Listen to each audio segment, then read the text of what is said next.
Quiet in the courtroom. Now, this is case number 386 on the calendar in the matter of White versus Hickey. Parties have been sworn in. You may be seated. Ladies, have a seat, please. Mr. White, your son is presently awaiting sentencing on a domestic violence case. Is that right? That's correct, Your Honor. And the defendant is the complainant in that case. Yes, that is also correct. The defendant and your son had lived together for how long? Almost 2 years. The sentencing is for a violation of a protective order. There had been a protective order in place, and he was found guilty of violating that protective order. Is that right? He pleaded no contest, yes. That's found guilty. Is he represented by an attorney? Yes, he is. Did the attorney give you any indication of how long he was going to be sentenced? I think it's going to be probation and anger management, alcohol counseling. How long has he been in jail? He was in jail for 4 days. Where is he now? He is out of jail and taking a welding class, living at my house. He has an alcohol problem? Yes. Are you angry with the defendant? Well, I'm not angry with the defendant, but I feel that there was some property that was at the residence when she got the protection order that belonged to me. According to you, you loaned them, a computer. She took it. Tell me about the loan of the computer, Mr. White. Well, I build computers for a living. I understand that. Okay, and my son and the other son that lives at home, from time to time I will put a better computer into their place and then take the other one and use it for parts. And the computer that he had was something that I had put a lot of time and money into, and there's pictures of my grandchildren on there and so forth. I want to know, Mr. White, what you said to your son when you built this computer in their home. Oh, I said this is a loaner that you can use as long as you need, and when I need it back, I'm going to take it back. Is that what you said to him? Yes. I don't believe you. It doesn't sound right to me, sir. When did you put this computer in their home? It was before they moved back here from up north. It would have been probably October or November of 2005. You get where I'm going, Mr. White. A loaner is something you say, listen, you need a computer, I'm going to loan you my computer, but I'll be back for it in a week. I'll be back for it in 2 weeks. But not I'll be back for it 2 years later, when I want it back because you have my pictures of my grandchildren on it. Do you understand what I'm saying? You get what I'm saying, sir. Now, you may be angry at her because she had your son arrested. I can understand that. Did you have him arrested because he assaulted you? Yes. You said that in a very tenuous way. Did he assault you? Yes, he did. How? He tossed me across the room. He grabbed my arm and tossed me across the room. Had he been drinking? Yes. Do you drink? No. Not, well, occasionally with friends. But you don't have an alcohol problem? No. How long have you known that his son had an alcohol problem? Well, he drinks on a daily basis. I guess from the beginning I knew it, but it was my own fault for knowing and not doing anything about it. Was he working at the time that you lived together? When we first started living together, yes, he was. And then? And then he got laid off and was on unemployment until it ran out. Were you working? Yes. Steadily? Yes. Same company? Well, when we lived in Petoskey together, I asked to be laid off because I wanted to move back to Bay City. I didn't know if we could find work right away. And when I got there, I had a really hard time finding work, but I did find a work at a daycare. And I worked there until I found a better job, which is where I'm at now. How long have you been working at this company? Since August. Sounds like a nice young lady, sir.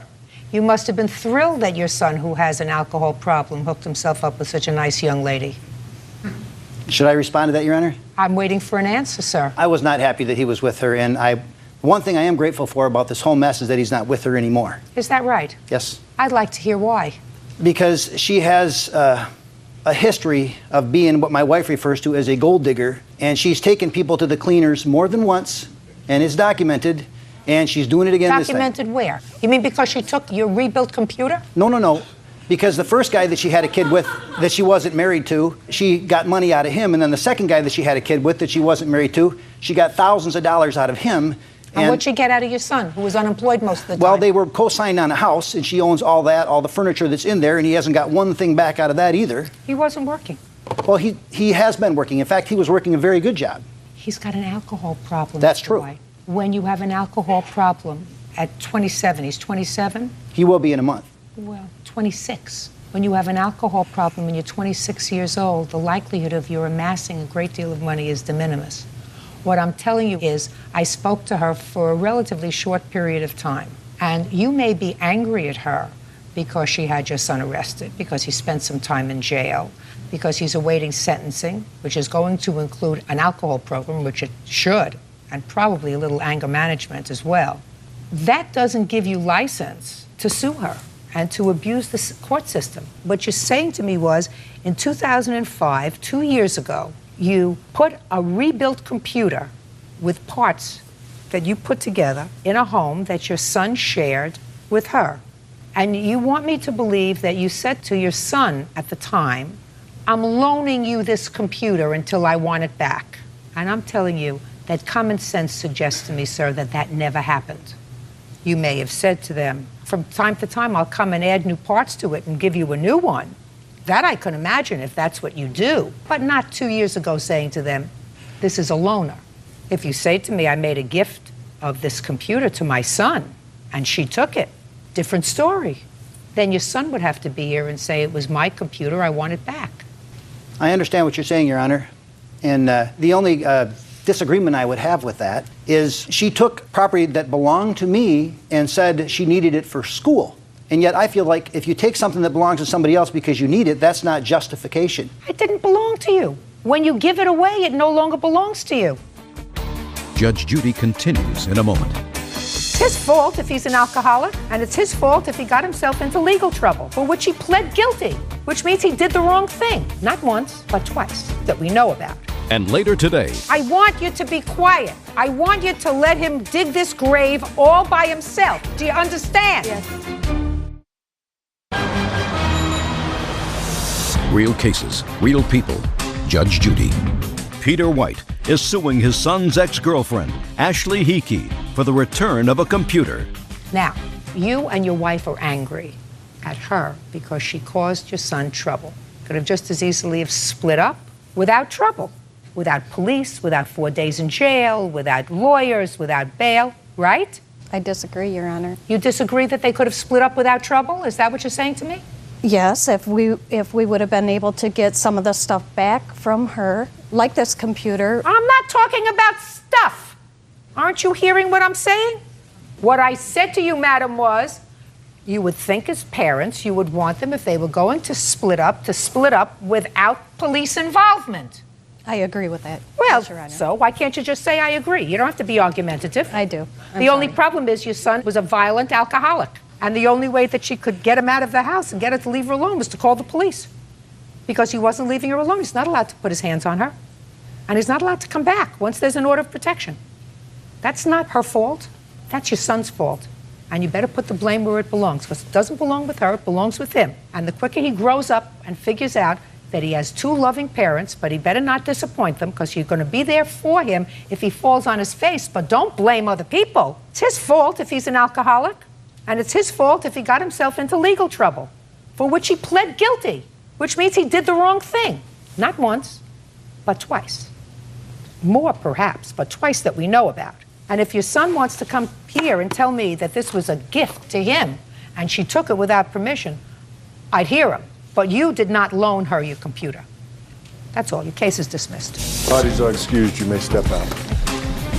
He's angry with me because his son is an alcoholic and he's violent, and he went to jail, and he's mad at me and thinks it's my fault. I think she would do anything she could to make my entire family miserable and is making a career out of it. My son was brought into this situation. It shouldn't have never been like that. You can't fault the judge's logic. She was very logical, but there was a few issues behind the scenes that didn't really come to the fore. I hope he does get help, and I hope he does become a better person. And now the next case.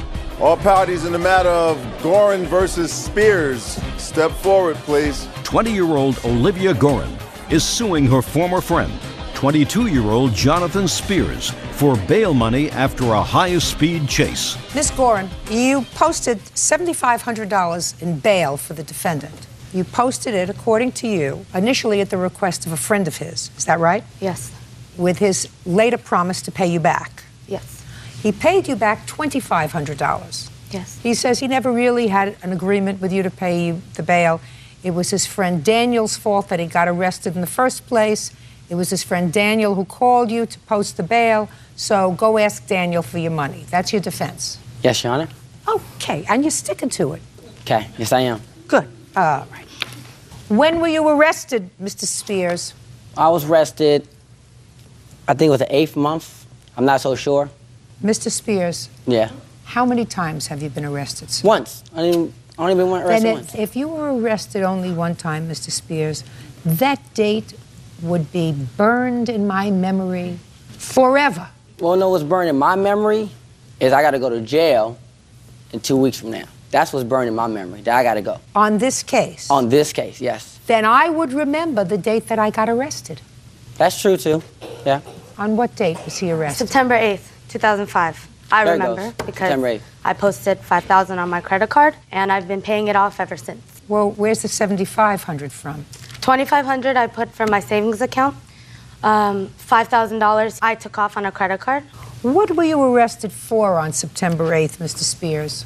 It was a high-speed chase. High-speed chase with whom? Police department. The police were drag racing with you? Something like that. No, Mr. Spears, I'm serious. A high-speed chase with police. Yes, it was. That. No. Sorry. Let's start from the beginning. Okay, we can start from the beginning. Okay. That night's Wednesday night. We was all riding That bikes. night was a Wednesday. On a Wednesday night. It's called bike night, where we all get together as a group and we ride down the freeway. So we was doing wheelies on the freeway at the time. You have to talk slowly because you understand, Mr. Spears, I'm old. Okay. We was doing... You were doing wheelies. Yes. Not willies. Wheelies? Yes. Wheelies. Okay. On the We freeway. were playing on the bike. On the freeway. On the freeway. On the way to bike night. Were you alone on the freeway with your friends? Yes, we was. So there weren't. Oh, no, any there was other cars and stuff. I want you to be quiet. I want you to let him dig this grave all by himself. Do you understand? Yes. So that night, Wednesday night. You're doing the wheelies on the freeway. No, it wasn't me. It was, the group that I was... The group are doing the wheelies Yeah, on the we freeway. was, you know. I got it. Okay, so we was going, okay? All of a sudden, the police pulled behind the whole group, and then I take off. Yes. I jumped in front of my friend Daniel, because he didn't have a license or registration at the time, and I did. So the cop pulled me over about 6 or 7 miles after he turned his lights on. So I pull over, I get arrested. I Just call a second. Daniel. What were you arrested for? Evading a police officer. So, Shh. but Shh. I have to write this down. I don't want to forget anything that you're telling me, Mr. Spears. So, evading a police officer. Now, why do you think the police officer was behind you in the beginning? If you had to speculate, did you think the police officer thought you were endangering the public by doing wheelies on the freeway? I wasn't doing it really. You told me everybody was doing the They wheelies was doing the on wheelies. I was freeway. just behind them. They was doing the wheelies. I was just behind them. And I pulled in Oh, front just of a Daniel. second. Well, I but did not. pulled- Shh. But you- Shh. But I pulled in front of Daniel. Shh. I misunderstood you, sir. Perhaps you misspoke. You said we were doing wheelies on our way to bike Okay, night. my friends were I doing wheelies. assumed I that was when thinking- you said no. we were doing the wheelies, you were all doing the wheelies. No, not all of But us. you weren't doing the wheelies. I wasn't doing the wheelies. You're not a wheelie doer. No, I'm not a wheelie doer. I don't do wheelies. At least on September 8th, you weren't doing wheelies. On that day, I wasn't doing. Okay. So, But we were- now I can't let's believe I- shut. Listen, this is my playpen, Mr. Spears. What do you do for a living, sir? I do plumbing. When you're in the bathroom, that's your playpen. The courtroom is my playpen. So Okay. we're going to do this my way. Okay, can I finish? my- No, we do this my way. So let me understand this. You and your friends, including your friend Daniel, are on your way to bike night on the freeway. The other members of your bike group are doing wheelies. Yes. You are sort of behind them, watching them doing wheelies, driving. On the side. I'm I was on the speaking behind them, because that's what you said. You said you were behind them. I was on the side of them. The freeway's big. I was on the side of No, them. you said you were behind them because you said you got up in front of your friend Daniel. Daniel was in front of us. Yeah, right. Who's us? The group. So it was just Daniel who was doing the wheelies? No. The group was doing the wheelies, but Daniel was on the right-hand side. So all the group was doing wheelies except you? Yep. They must have thought you were a chicken guy. Not doing wheelies like but I told you. Look, so I we told was doing you, wheelies. I'm going to have this sport Okay, all but by let's- myself. Do you understand? Yes. Okay. Now you got arrested because, according to you, I just pulled I'm in front of Daniel. speaking. You wanted to protect your friend Daniel, who had no license. Yes, no registration. So you got in front of him, and you distracted the police so that Daniel could get away. He exited the freeway at Laura Canyon. He exited the freeway. And you led the kept police going. on a high-speed chase so that Daniel could get away. It wasn't really like a high-speed chase. They just followed me for a little bit. Okay, so after he was following me, I had pulled over. And I got arrested. I called Daniel. Daniel said he gonna bail me out. Okay, fine. He said he gonna bail me out. Cool, all right. For what I did for him, I'm thinking it's a favor, you know? So, okay, cool. He bails me out. He didn't tell me who he got the money from, so I can't assume where he got the money from, so I'm not knowing. Okay, he bails me out. Got the money from the bail ferry. Hey, he got the money from the bail ferry. My dad put up the house, so now we're here. I have a feeling that this would have been a lot shorter if you'd have just let him tell this story, because this is what he was going to tell you no matter what. Yeah, but I managed to get him in front of 10 million people. Yeah. Okay, so Daniel calls you, you put up the money. Mr. Spears gets his get out of jail card from you and ultimately gives you $2,500. Out of my kindness of my heart. Shh. Oh. I told you, the bathroom is your playpen. The courtroom is my playpen. Do you understand? Yes, Your Honor, I understand. Now, when did he give you the $2,500? 2 days after I posted bail, and he knew that I was Don't tell me what he knew. to post bail. Don't tell me what he knew. Where were you when he gave you the $2,500? I was at work. Tell me how that happened. He actually gave it to Daniel, who gave it to me. See, He never handed you the money. He didn't. When, for the first time after September 8th, 2005, did you see Mr. Spears? A couple weeks later, when I called him, Couple of weeks later. Right. So you'd already received $2,500 from Daniel. from me. Thank you. Thank you. That made my life much easier. So you gave Daniel the $2,500 to give to Miss Gorin, Yes. thereby acknowledging your debt. Thank you very much. Judgment for the plaintiff in the amount of $5,000. Parties are excused. Thank you. You may step out. I'm happy.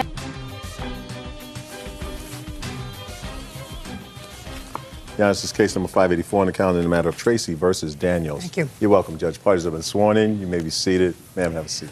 Mrs. Tracy, the defendant was engaged to your daughter. I assume this is your daughter? It's my daughter. And shortly before the wedding, she had a change of heart. Yep. She decided to cancel the wedding. Prior to that, however, it is your claim that you loaned the defendant some money for his individual use. Mr. Daniels acknowledges that you gave him the money, but he said he would never accept a loan from you because of the kind of person that you are. It was only a gift, no strings, and he has no intention of paying you back. That's correct. So let's figure this out, sir. How old are you? 26. When did you become engaged to Miss Tracy's daughter? About 2.5 years ago. Did you buy her a ring? Yes, I did. Did you get it back? No. You didn't get your ring back? No. We both still have our rings. Really? Stand up next to your mother. Where is the engagement ring? I have it, and I paid for half of it. Oh, you allow her to pay for half her ring? Yes, I did. Why? She wanted a ring that was more than I wanted to pay for. Okay, good. Sit down. Okay. Now, Mr. Daniels, you acknowledge that Miss Tracy gave you money. I do. When did she give you money? Probably about 3 months before the wedding was to take place. And when was the wedding to take place? August 20th. Where? Breckenridge, it's a vineyard in Oregon. Did the plaintiff have to make arrangements to secure that location? Yes, she did. She gave him a deposit? She did. And did you get flowers, musician, photographer, the usual things that one goes through, and you give them all deposits? Yes, I did. Now, when your daughter canceled this wedding, you lost those deposits? All of it. All of it. It was worth it? Yes. Now, Mr. Daniels, 3 months before August, you were in need of some money. You want to tell me why? What does Not this mean, particularly, sir? Not particularly. What? Not particularly. Other Well, than that, you're not particularly that you weren't in need of money, or not particularly that you want to tell me? that I want to tell you. But you're going to tell me because that's why you're here. Okay. I'll tell you. No. Listen. Shh, please. I'll get to you. It's Okay. a very pretty shade of pink. I'll get to you. I want you to tell me why you needed money, Mr. Daniels. I actually was gambling. You have a gambling problem, Yeah, I did. and you owed money to people. Correct. How many people did you owe money to? It's tough to say. Quite a few. In small amounts? Some. What was the total amount you owed? Somewhere around $4 grand. Had you been encouraged to get the money? Yes. Yes. Do you have family? I do. Did you ask your family for money? No. Why not? I didn't ask anybody for money, to be honest with you. So you would say that she was looking into a crystal ball if she gave you money, if nobody told her that you needed money. I'm just saying that I didn't ask to borrow money from you. I didn't ask whether you asked to borrow money. You had to have told somebody that the guys were after you for their money. Who did you tell? Jennifer. That would be the ex-fiancé. That would. Did he tell you that he was having trouble with gambling debt? Yeah, and our wedding was set for the 13th. Listen, just answer my question. Yeah, sorry. He tells you he's in difficulty because he owes money. His family, too. He did borrow money from his family. How much did he borrow from his family, Jennifer? He owed his cousin, like, I don't know, 400, and his other cousin, like, 100 or something. And what about his sister, parents? His parents don't have any money. So he told you that he needed this money, and then what? And the only person I could go to was my mom. So did you? Yeah. What did you say to her? I told her that Tyler has a gambling problem again, because I had helped him out before. You did? Mm-hmm. How much did you give him Many before? times. Shh, shh, shh, shh, shh. Go ahead. You told him that he was in trouble again. Yeah, and that we needed help. Like, he had back debts that were on my credit. I had co-signed for a car for him, and he was 2 months behind on that. And my ring payment, I had the good credit. That's why I ended up paying for half of my Could ring. we please get to the $3,700? That was car payments, the ring payments, his Men's Warehouse account that was in my name, and That a we few got of his the other tuxedo bills. for the wedding on. I'm not talking about that. I'm talking about, you say that you loaned him $3,700. Yeah, that was a combination of his debts that helped. No. It was my understanding from reading your complaint that the $3,700 was for this gambling problem he had. It was, but he had put it on credit cards, so he had to pay the credit cards. He had put what on credit cards? She had put it on her credit cards. Yeah, they were my credit cards. They were on her credit cards. Oh, that's the previous loan. I'm talking about this $3,700 that was approximately May 20th. Do you know what you're suing him for? Yes, I do. I know exactly what I'm suing from. The problem is he owes her money. I'm not interested in what he owes to her. I think she got No. Listen to me. He told her that he was in trouble with the guys that he owed money to. She came to you and said to you, Mom, he's in trouble again with gambling. That's what she tells me. Is that right, Jennifer? That's right. And then what did your mother say to you? Don't speak. That What? she would be willing to loan him the money. She said that to you? And on a payment plan. Just a second. She said that to you? She said that to both of us. We both went over and met with her and talked to her. Where were you when you both went over there and met with her? At her house. Do you remember on what day you both went over there and met with her? I don't. She does. June 2nd. Now, does that refresh your recollection, sir? Somewhat. Well, let's get to the somewhat. Now that your recollection is refreshed. You know you borrowed the money. Hey, Miss Tracy, speak again. You're gone. It was my understanding that it was a gift. I don't care what your understanding was. I asked you if you had the discussion. Now your recollection is refreshed somewhat. So let's get to June 2nd when you and the lovely Jennifer went to speak to her mother. Let's have it. We went over there and spoke to her. She said she would loan me the money. Perfect. Loan. Isn't that... You want to leave? No, Your Honor. Judge Judy continues in a moment. I don't know how much your deposits were that you lost. Whatever it was worth it. It would have been a life of misery. The guy is worthless. And later today, my daughter had called me up while I was in Florida, told me that she had took my truck and that she was selling You it. also said when she came into the house, she took toilet paper from your house. Yes, she did.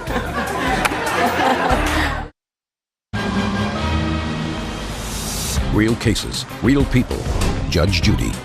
Deborah Tracy says her daughter's ex-fiancé, Tyler Daniels, owes for a loan to pay off his gambling debts. Yes.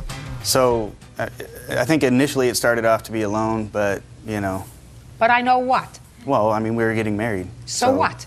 I think somewhere along the line it became more of a gift. At what point down the line? On Broadway? Nassau Street? Where? Where did it become from a loan to a gift? It was just things that were said. Well, give me a for instance. Bert is dying to know a for instance when $3,700 became a loan and it became a gift. I don't remember any specific good. instances. Listen, I don't know how much your deposits were that you lost at the vineyard, for the photographer, for the champagne toast, what, for her dress, for your dress, whatever it was worth it. It would have been a life of misery. The guy is worthless. He's got a gambling problem, and he'll never get over it. I don't know what other problems he's got, but do me a favor. Next time you pick him, bring him home to your mother to let her get a... Your mother looks like she's pretty savvy. Let her give him a going over, all right? Jennifer! And don't buy your own engagement ring. Girls don't buy their own engagement rings. That's ridiculous. Judgment for the plaintiff in the amount of $3,700. Thank you, Your Parties Honor. are excused. You may step out. Well, I wanted him and my daughter to start fresh without being in debt, They probably think it's a loan because the relationship didn't work out. start their life together, and Now they want their money back. it just didn't work out. I need money right now, and I'm not going to borrow it from her. I'm not going to do that ever again. Because I've learned a lesson from this, too. Never borrow money. And now the next case. All parties in the matter of Años versus Años, step forward. Jacqueline Años is suing her daughter, 25-year-old Crystal Años, for selling her Chevy Silverado without her permission. Crystal says she didn't need permission. Miss Años, the defendant is your daughter, and it is your claim that she stole a truck that belonged to you while you were on vacation and sold it. Your daughter says that it was her truck because she had sold it to you. You never finished paying for it, so she sold it. Right? Correct. Where did this truck initially come from? My boyfriend, Frank Merrill. Is that right? Yes, ma'am. Frank, what's your last name? Merrill. Miss Años says that the truck originally came from you. Explain that to me, please. I had bought it for work and wasn't quite big enough for me, so I decided to buy a van. When was that? It was about a month after I purchased it, which I believe was in April. How much did you pay for it? I paid $700 for the vehicle. And who did you buy it from? I saw it on the side of the road, actually, so I didn't know the gentleman that I bought it from. What year truck was it? 1990 Chevy pickup truck. Was it running? Yes, ma'am. Okay, so shortly after you bought it, you found that you needed a larger one. You bought a van, and what did you do with this 1990 Chevy? At the time, Jackie didn't have a vehicle. That would be you. Yes, ma'am. Go ahead. And she didn't have a vehicle at the time, and she was interested in purchasing it off of us. So I talked to her daughter about it, and we decided it wouldn't be no harm to sell it to her. Great. And you purchased it? Yes, ma'am. For how much? The original price he asked me for was $500. I gave him $400 that day. Just a sec. He asked you for $500. Yes. That's not true, Your Honor. Just a sec. And you gave him $400. Yes. Okay. And then you took possession of the Vehicle, truck? yes, I did. And did it remain in your possession? Yes, it did. Until when? January of 2007. And what happened in January of 2007? I was in vacation on Florida. And my daughter had came into my home to get an extra set of keys to park the truck in a friend's driveway because she was taking her plates back, but it never made it to my... Taking her plates back on what? On the truck. My truck was insured in my daughter's name. It was insured in her name, so it must have been titled in her name. Correct. Had to be titled, because if it's not titled in her name, then she has no what we call insurable interest. They would not allow her to insure it unless it was titled in her name. Now, if you purchased the truck in 2005, why was the truck still in her name? Why was the truck still in her name? That was because my the question. insurance was still in her name. Why? Why? Because through the course of years when my children were younger, my daughter got speeding tickets with my insurance. That's false. And I had a few fender benders. And my insurance at that time was for $435 a month. I had insured her prior with my insurance, and when my insurance was up... I don't... Listen to me. Do you understand this is not a tea party? When I look at you and ask you a question, you'll answer me. Other than that, don't shout out here. I don't permit that. Okay. Now we understand that? I've explained it to you. Yes. Don't do it again. Go ahead. And then I asked my daughter to do the same thing for me, which she insured the vehicle for me. That's fraud, you know. That's fraud. It's your truck. You say you paid for it. You have somebody else put it in their name so that you can get the benefit of lower insurance, even though you're going to be the only driver. You can't do that. So now you've had this truck for 2 years. She came into your house to get an extra set of keys because she had to take the plates off. Now, why was she taking the plates off the truck? She no longer wanted to insure me. Okay. Is there any reason for that? I had backed up into somebody's car, and her insurance went up $20 extra a month, so she wanted her plates back. Sounds right to me. She no longer wanted to be responsible. So? So? Go ahead. Let me hear what happened. So I never got the truck back. She just kept it in her possession, called me up while I was in Florida, told me that she had took my truck and that she was selling it for the money that I owed her, which I have no idea what money I owe her. Well, so far, according to you, you owe her $100 for the truck. No, I paid Frank that $100. Well, so you didn't tell me that. Yes, I did. I paid Frank. No, you didn't. What I'm saying is you didn't tell me that. Okay. You told me. But I did pay Frank the other $100. When? Summertime 2006. A year later? Yeah. She pay you another $100? No, Your Honor.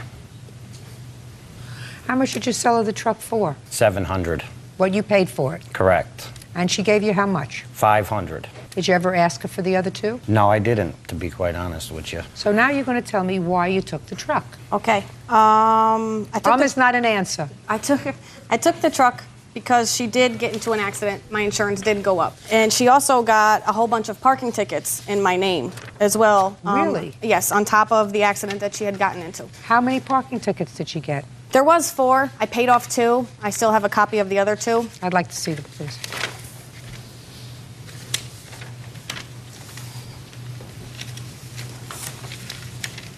Why didn't you pay your parking tickets? Madam. Yes. Why didn't you pay your parking tickets? The parking ticket that she is claiming for... No, there were 4. There's only 2, and here's a recent printout of that. She said she paid 2. 2 were outstanding. They weren't from me. They were on a car that was in your possession. These are from 2006. The car was in your possession. I did not have 4 tickets, Your Honor. I have 2 here. She said she paid for 2. Let's talk about 2 from 2006. You have proof that you paid them? No. I can understand why she took back the truck.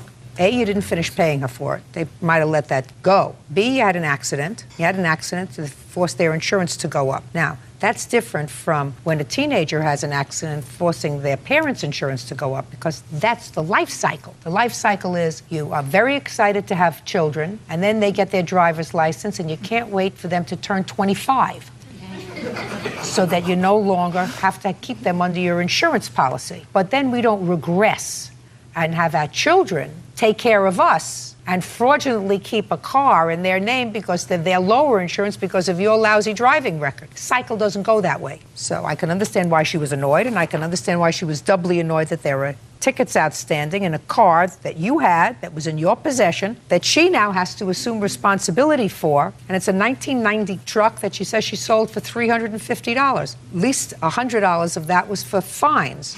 So what are you complaining about? What am I complaining about? That's exactly what I asked you. I put a lot of money into that truck, okay? And should have taken better care of it. Should have paid the tickets on it. Shouldn't have gotten into an accident. Should have had the car insured in your name. What should about have when had the title. She had her vehicle in my name for 3 years. Listen Your Honor, to me. Shh. That's what parents do for children. That's what parents do for children. That's the cycle. That's what you weren't listening to. Your listening ears weren't on. Parents take care of their children. But until a parent is incapable of taking care of themselves, children aren't responsible for taking care of their adult parents. She shouldn't have to take care of you by insuring a car for you, by paying your parking tickets, or by having her insurance go up because you had an accident. What else? You also said when she came into the house, she took toilet paper from your house. Yes, she did. Yes, she did. Did you do that?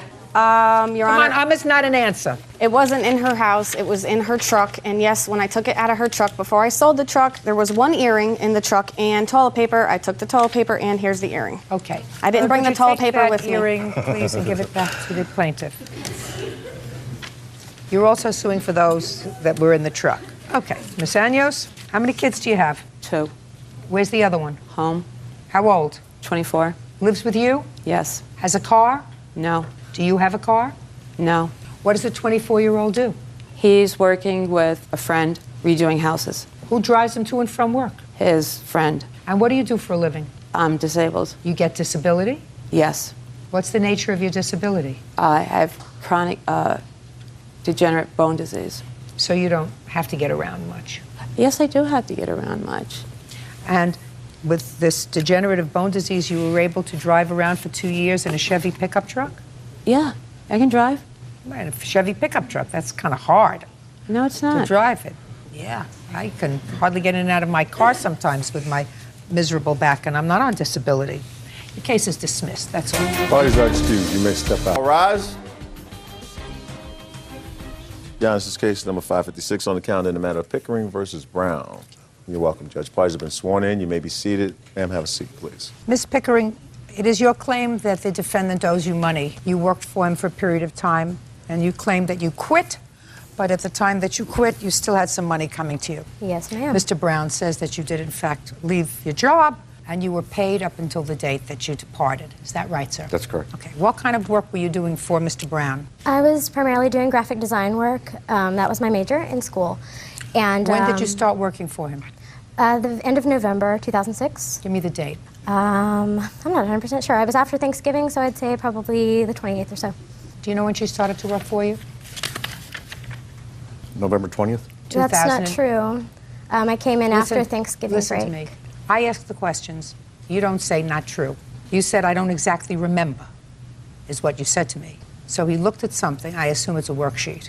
It was her application. I hired her on that date of her application. That's true. I didn't begin work until after Thanksgiving. November 20th, 2006. And when did you quit? February 9th, 2007. It was a Friday. Were you a full-time employee or a part-time employee? Between November and December, I was part-time, and then I began full-time at the beginning of January. January what did you become full-time? January 1st. You started working on New Year's Day? Well, no, but at the beginning of the year.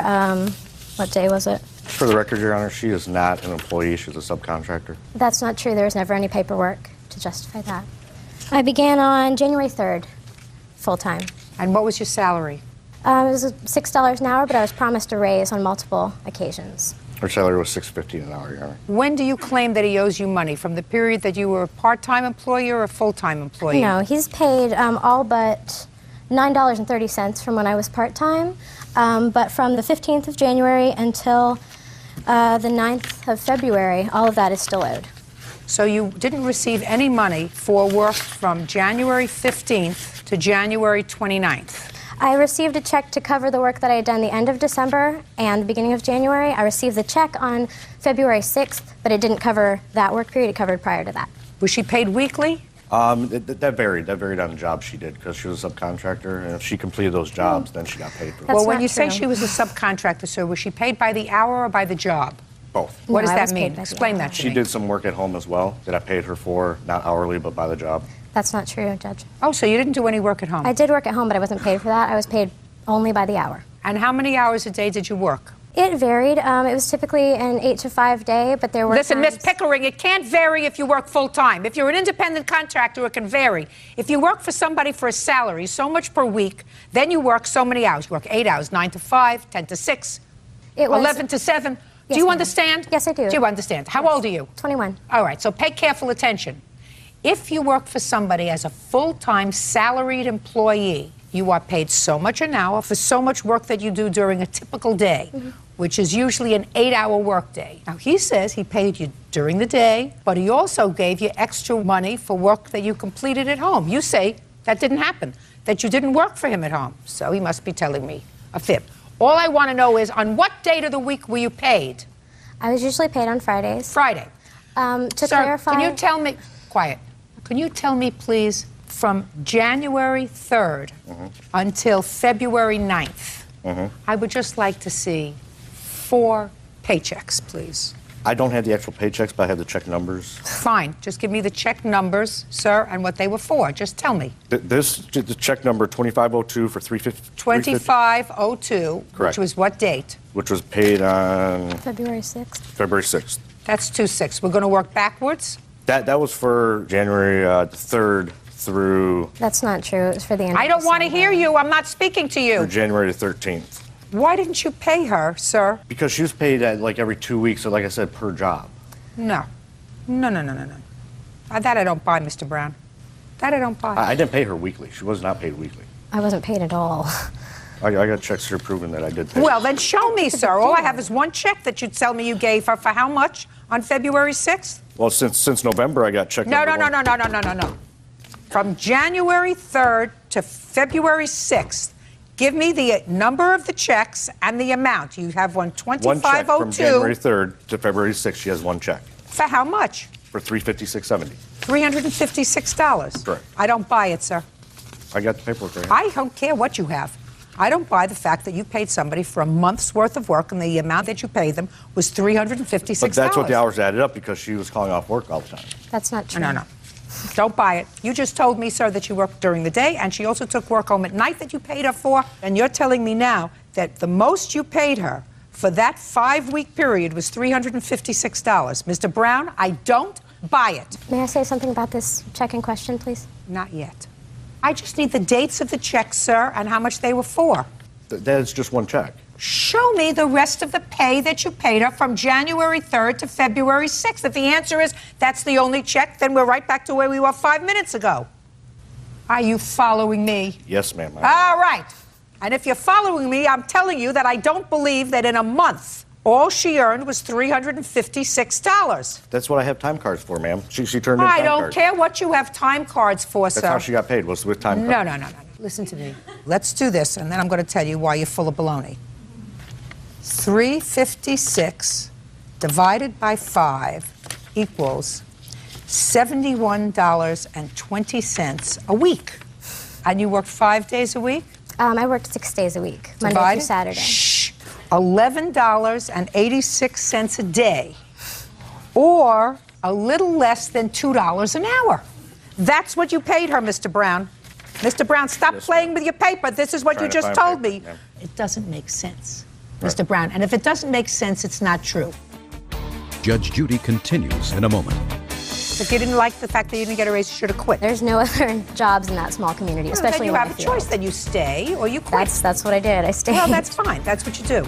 And later today, She thinks you're a pig for coming after her for this money now. And the truth of the matter is she was desperate and her own mother wouldn't give her a quarter. real cases, real people. Judge Judy. Sierra Pickering claims former employer Mike Brown owes for unpaid wages as a graphic artist. Now, how much does he owe you, Miss Pickering? He owes me $1,000. Well, show me. That's a pretty even number. Well, okay. I have all of my hours here. I have my timesheets as well. And he owes me $987.30 at $6 an hour. Now, if he had paid me $6.15 as he claims, or given me a raise as he also promised me. Well, you didn't get a raise. If you didn't like the fact that you didn't get a raise, you should have quit. So he owes you $987.30. I couldn't quit, ma'am. There's no other jobs in that small community. It was very difficult to find employment, especially in my field. Then you have a choice. Then you stay or you quit. That's what I did. I stayed. Well, that's fine. That's what you do. You owe her $987.30. Judgment for the plaintiff. That's all. Excuse me, miss. Step out. I had a problem with my boss's temper. He would fly off the handle multiple occasions. She refused to leave the store. She was threatening, yelling, screaming. I walked in on him watching pornography at work, which I felt very uncomfortable about. There was absolutely no pornography in the office. He referred to me as, oh, don't worry about it, she's a freak, which I felt was very inappropriate, and I was very uncomfortable with that. Obviously something was going on that she dreamed up. I don't know. You need to trust your first instinct with people. You know, if someone comes across as sort of shady, maybe they are. And now the next case.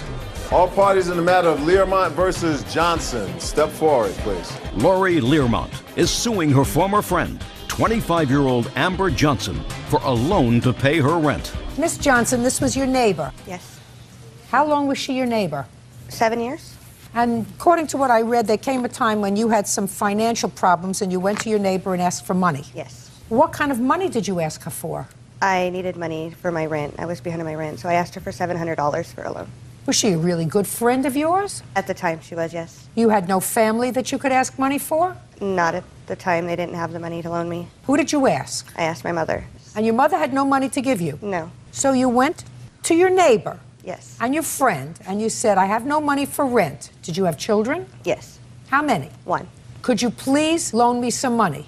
Yes. And what did she say? She said yes, she would loan me the money, and I would work off the money. Just a second. She said yes, she would loan you the money? Yes. And she gave you the money? Yes. And you paid your rent? Yes. And now she has to sue you for the money? I feel I worked... Just a second.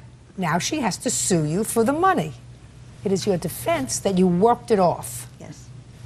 Doing what? I did housework, I balanced her checkbooks, I did a lot of small jobs for her. Well, did you keep a record of how much work you did? No, I didn't. Did you have a discussion with her of how much you would be paid an hour? She said it would be $9 an hour.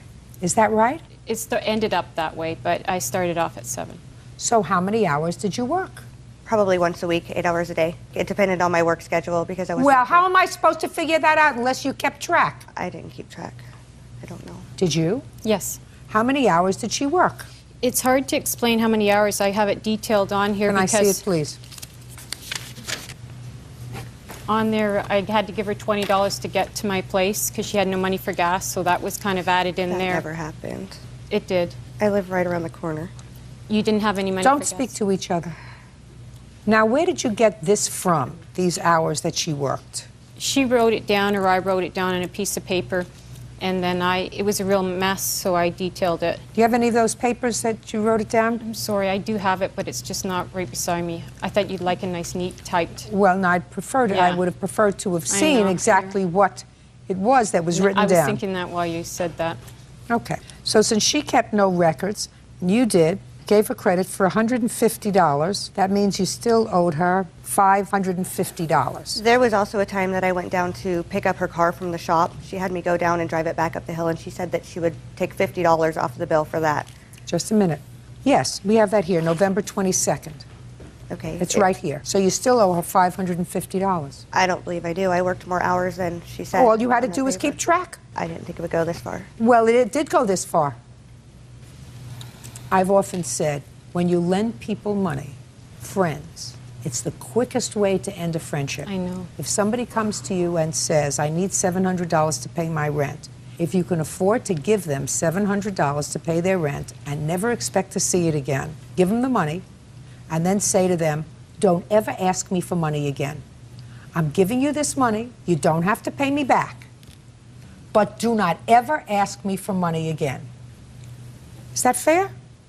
Because once you are a loaner of money, the friendship is over because she thinks you're a pig for coming after her for this money now that you probably really don't need desperately, you know, like she needed the money desperately when she came to you. And she said, why is she being so petty and coming after me for this money, right? Why is she being so petty? When the truth of the matter is she was desperate and her own mother wouldn't give her a quarter. A stranger did. So you owe her $550. Now, you have a cross-complaint for harassment. You want to get there fast? Yes, she was calling my work, harassing me at work. She probably called about 10 times a week at work. She would call me at 3 in the morning asking for the money. Her guy that she's living with showed up at my house, egged my door, threatened to kill me. There was so much harassment, I quit returning her calls. Why don't you just pay her the money? I didn't have the money and I didn't have the time No, well, to work that's the off. answer. You didn't have the money. When for the first time did she ask you for the money? The next day. The day after the loan, she called me and said I would like my money. And I said, well, I'm supposed to work it off. She said, no, I need my money now. I have people that are hounding me for money. I need my money now. The day after she called me. No wonder her mother didn't give her any money. There's a reason her mother didn't give her any money. When you have a responsibility, you're supposed to take care of it. You owe her $550. Your counterclaim for harassment is dismissed. If you paid her the money, she wouldn't have called you. That's all. Step out. All right, excuse you may step out. Totally taken advantage of, totally conned me, and everything she said in there was a lie. She harassed me. She was calling me constantly. I was scared. Totally not true. It's all made up. It's like she's Academy Award-winning actress and makes up these stories. Pick up her car, clean her floors, scrub her bathroom. I mean, she was eccentric about everything. She wanted everything perfect. I felt really sad, you know. She was going to get, she said, be on the streets, kicked out. I am thankful, but the harassment afterwards was not worth it. It's like what Judge Judy says, you know, if you have the money to give it away, but don't expect it back, and then you won't lose anyone's friendship. We're still neighbors, but we'll never be friends. And now the next case. All parties in the matter of Saldana versus Martinez. Step forward. 20-year-old Sergio Saldana is suing his ex-girlfriend, Yesenia Martinez, for the return of a promise ring and for damage to his car. How old are you, Miss Martinez? I'm 19. Mr. Saldana, you say that this lady used to be your girlfriend. You gave her what you called a promise ring. And you broke up, you want the promise ring back. And you also say she was in your car, and when she was driving, she scratched your bumper. You wanted to fix the bumper. That's correct. I'm going to deal with this very quickly so that you can go on with your life and do other things. When did you buy her the promise ring? I bought her the promise ring, I believe, June 13th.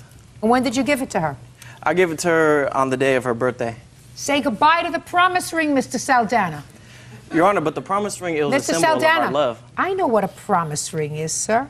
it's given when you say, I promise that I'm going to love you, and you promise you're going to love me, and we're only going to go out with one another, we're going to be together. Just so happens this promise ring was given to her on her birthday. Listen to me. She doesn't love you anymore. She doesn't want to be with you anymore.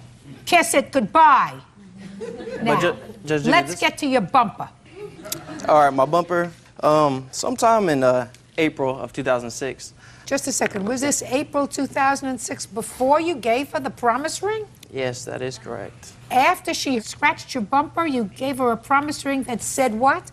Under the condition that she would pay it back. No. Pay me back for the damage. Listen the to damage. me. Mr. Saldana, listen to me very carefully, sir. The promise ring you were going to tell me a moment ago said what? It was a symbol of a relationship, and we're relatively young, and we planned a future together. And so we didn't want to be engaged for a period of 5 to 6 years or however long it would take. So the promise ring was a stepping stone in order to get to the engagement ring, because we did see a future together. And you gave her that ring for her birthday 2 months after she scratched your bumper. And what did he say to you when you scratched his bumper? I said, I offered to pay. I said, yeah, Speak up. I can't hear you, and I don't want to strain. This is not my last case today. I offered to pay for the bumper, but he said, don't worry about it.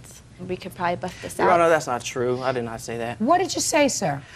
No, look at me. I was in Fairfield at the time. We had lived in Sacramento together, and she had borrowed my car to go to work without me even knowing. And I guess, I don't know, women that really don't know how to drive too well, she hit the wall of a parking garage, cracking the bumper. That's right. So she said to you, I'll pay you for the bumper, and you said to her, according to her, don't worry, we can probably have it buffed out. Now, you say that's not true. So you tell me what you said to her, Mr. Saldana. I said, you need to pay for the bumper. You took the car without even asking. And she said, all right, I'll pay for it. But that never happened. And after we broke up, I called her and asked her about it. And she said, well, we're no longer together, so I don't need to pay for that. Miss Martinez says you have to move on. I agree with her. Let me see the bumper damage that you claim she did, just for my own curiosity. I got an estimate, and it was I didn't ask you for an estimate. $2,000, Your Honor. I didn't ask you for an estimate. The car was in pristine condition, immaculate. So the Kelly Blue Book price was $11,000, and since the damage has gone down around $8,000. Good. Go buff it out. Case is dismissed. That's all. Parties are excused. You may step out. Yeah, it's case number 570 in the matter of delay versus Peterson. Thank you. You're welcome, Judge.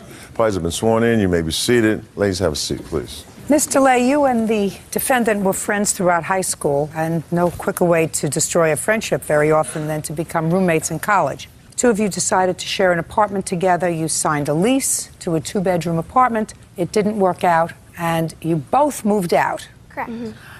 You paid the transfer fee, allowing each of you to move into a 1-bedroom apartment. You want Ms. Peterson to be responsible for half of that transfer fee, plus her part of the cable bill that you say was in your name. Yes. Ms. Peterson says that your behavior and things that went on in the apartment made it impossible to stay there. She says that you wanted to move out, so you pay the transfer fee. And as far as the cable is concerned, she says you put a password on there that precluded her from using the internet and cable. She has no intention of paying it.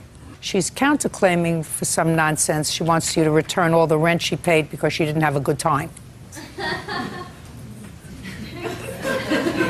Well, that's about what it is. So that's ridiculous. But I'll let you explain it to me in a very short period of time. Okay. Okay. When did you move into the apartment? We signed the lease July 8th, and I moved in July 8th. And Ms. Peterson moved in 2 months later? Correct. Okay. When did you sign the transfer agreement? I don't have the exact date, but it was end of January. I moved into my new apartment, I believe, end of January, early February. All right. So that Ms. Peterson lived there September, October, November, December. And when did you move out? I moved out on the 16th of January. Now, you're going to explain to me, Ms. Peterson, why you are not responsible for 1/2 of the transfer fee that permitted the two of you to go your separate ways. You were both unhappy, correct? Yes. Both unhappy. You explain to me why you should not be responsible for half that transfer fee. Okay. Back in July, in the summer, Veronica expressed to me that she wanted me to find a new roommate to cover her half of the lease. And I went forward with that, and I found a roommate. In July? In July, before we were even living together, because of the cable internet bill, because I said I wasn't going to pay it. because I didn't need it. I don't watch TV, and I had friends who were moving upstairs who said I could use their internet or I could go down to the common room where they offer it for free. So I found a roommate, and in the end of August, the first weekend before school, I spoke to Veronica and she said, "Oh, I'm not moving out anymore." So And in September you stayed? I did, because I had Fine. no choice. Fine, you stayed. Right. But things were not good. No. In November, I moved most of my things upstairs to my friend's apartment, and I was hardly ever at the apartment. If I was, I locked myself in my room because I didn't feel comfortable with her and her boyfriend being there all the time. I was scared, and I felt harassed and threatened by her. Listen to me. Then you should be very happy that she said, let's sign off on this lease and it'll cost us each $600. Well, and then we're out of each other's hair. Well, at that point, I was so frustrated with everything I had been put through that... Get unfrustrated. Get unfrustrated and grow up. It wasn't good. It wasn't a good situation. Well, can I say something? Yeah, say whatever you want to say. My mom and my father and I all discussed commuting because we didn't want to give Veronica any more money. I had paid for her boyfriend to sleep over multiple times. I was never there. Listen to me. It was like having a third roommate, though. I don't care. Listen, your parents care if you're unhappy. Right. Your parents care. Courts don't care if you're unhappy. Mm-hmm. Courts don't care if you don't like her boyfriend sleeping over. They don't care. Well, there's a clause in the lease that says that no person can stay more than 14 nights, and I kept track on a calendar, and it exceeded the 14 nights, and we got a possible eviction notice from it. Your Honor, Just a second. Okay. All of that suggests to me that you should be very happy to find a new place all by yourself. I wasn't even living there, though, at that point. That's your choice. Right. That's your choice. What do you want? I wanted to say something on Elizabeth's defense, Your Honor. That? I'm her mother, and on December 16th, my husband and I went into the peninsula. We hooked up the cable and the TV and the DVD player. And Because Veronica would no longer just let a me use second. hers. Right. Elizabeth wasn't able to use it. We went downstairs and we met with the Peninsula management, and we wanted Veronica to sign off the lease. That's what we needed, so we wouldn't be responsible for the apartment any longer. And what we were going to do was have Elizabeth commute. So there was no reason for us to pay a transfer fee. But Veronica is the one that wanted to move out. She wanted her own apartment. And yes, we did want that too. Your daughter wasn't staying there. She wasn't staying there because she was unhappy. Either she breaks the lease or she signs a transfer agreement. Those are the options. But that was the option for Veronica too. She could have broken the lease. Just to say, she could have. This is a much better thing to do rather than breaking the lease, to sign an orderly transfer agreement so that the landlord doesn't say, I'm stuck because they broke the lease. What I want to do is I want to move into another place. This is what it's going to cost. Otherwise, I'm on the hook for the entire year lease from January until the following June. But I didn't trust that Veronica would do anything. She hadn't done it in the past. I don't care what you trusted. Right now, it's a fait accompli. It's done. Your daughter is responsible for half the transfer fee on the apartment. There's no issue with regard to that. The only issue that I have for you, Ms. DeLea, is did you have a password or any device that precluded the defendant from using the internet and or cable? I had a password. Just a second. That's either a yes or a no. On the internet, yes. Did she say to you at any point, I'm not interested in cable? She told me in November. That's either a yes or a no. In November, yes. What month's cable do you think she's responsible for half of? September through January. She's not. Okay. She's not responsible for any of those. Your Honor, she disconnected my cable in December, and even though I was still paying for it, prevented me from watching it. I don't care. There has to be a contract. There has to be an agreement. Your Honor, I have Listen to me very carefully. Yes, ma'am. There has to be a contract and an agreement. I have one. For I whom? have an email, her writing that she would be responsible for half of all the cable and internet and electric bills. Just a second. Did you tell me that you put a password so she could not use the internet? There was a password on it originally, but... Excuse me. I'm asking your daughter a question. Sit. You too. Real cases, real people. Judge Judy. Veronica DeLea says her former roommate, Elizabeth Peterson, owes for cable bills and an apartment transfer fee. Elizabeth is countersuing for the return of rent and harassment. I'm asking whether she told you she wasn't going to use the internet, and you put a password on there that precluded her from tapping into the internet in your apartment. I was required to put a password on the internet from the beginning, so yes, there was a password. Did she have it? No, ma'am. Then she's not responsible for it. Okay. But she's responsible for half the transfer fee. I just have... Put your hand down. Okay. Stop being a baby. That's what you're responsible for. Just tell me what half the transfer fee is. Half the transfer is $625. Fine. You owe her $625 for that. Now, you want to give me your counterclaim in 30 seconds or less? I have a breakdown of the I'm not counterclaim. interested in your breakdown. Yeah, you have 30 seconds or less to tell me about your counterclaim, which is nonsense. Well, my countersuit was because Veronica was using drugs in the apartment, and I'm on a full scholarship at my school, and that really, I could have lost my scholarship if she got caught at the apartment because we both signed the lease. But you didn't. No, we didn't. But one of the security guards approached me saying that he smelled. You can't tell me anything that a security guard I told you. have a report from him. You can't tell me anything that anybody else said to you or wrote out in a statement that is hearsay. Do you have a police report? I talked to the lieutenant of the police station because the security guard had him come down. That's hearsay. Well, I called and they didn't have a report. I was very surprised. Listen, you happy now with your new roommates? Yes, but I'm Fabulous. unhappy that my scholarship was in jeopardy. And it was like having a third roommate there at the apartment. My dear, did you lose your scholarship? No. Good. You owe her $625 transfer fee and your counterclaim's dismissed. That's all. Parties are excused. You may step out. She demanded that I had to ask her permission for every visitor. But I asked just in case I had a test the next day because the walls are paper thin, you can hear everything through them. We had to divide the cabinets in the kitchen. I asked for one cabinet to put all my snacks in because I eat all organic. I don't know. She just went crazy, pretty much. She just doesn't care, so I'm going to live with people who aren't as selfish. And now the next case. All parties in the matter of Polk versus Eskine. Step forward, please. Victor Polk is suing the mother of his son's friend, Renata Eskine, for the cost to fix his car. Victor says Renata's son, 17-year-old Kerry Thomas, damaged the vehicle when he tried to jump over it. Who jumped over the car? Raise your hand. I did. Stand over there. Mr. Polk, it is your claim that the defendant damaged your car. Yes, ma'am. He was playing a game with your son. I assume your son is sitting over there? Yes, ma'am. That's Valentina. And the game was to jump over your car. Yeah. Mrs. Eskine's son jumped over your car, landed on your car, dented your car. You want him to pay for your car. Yes, ma'am. Now, Mrs. Eskine has some ridiculous defense.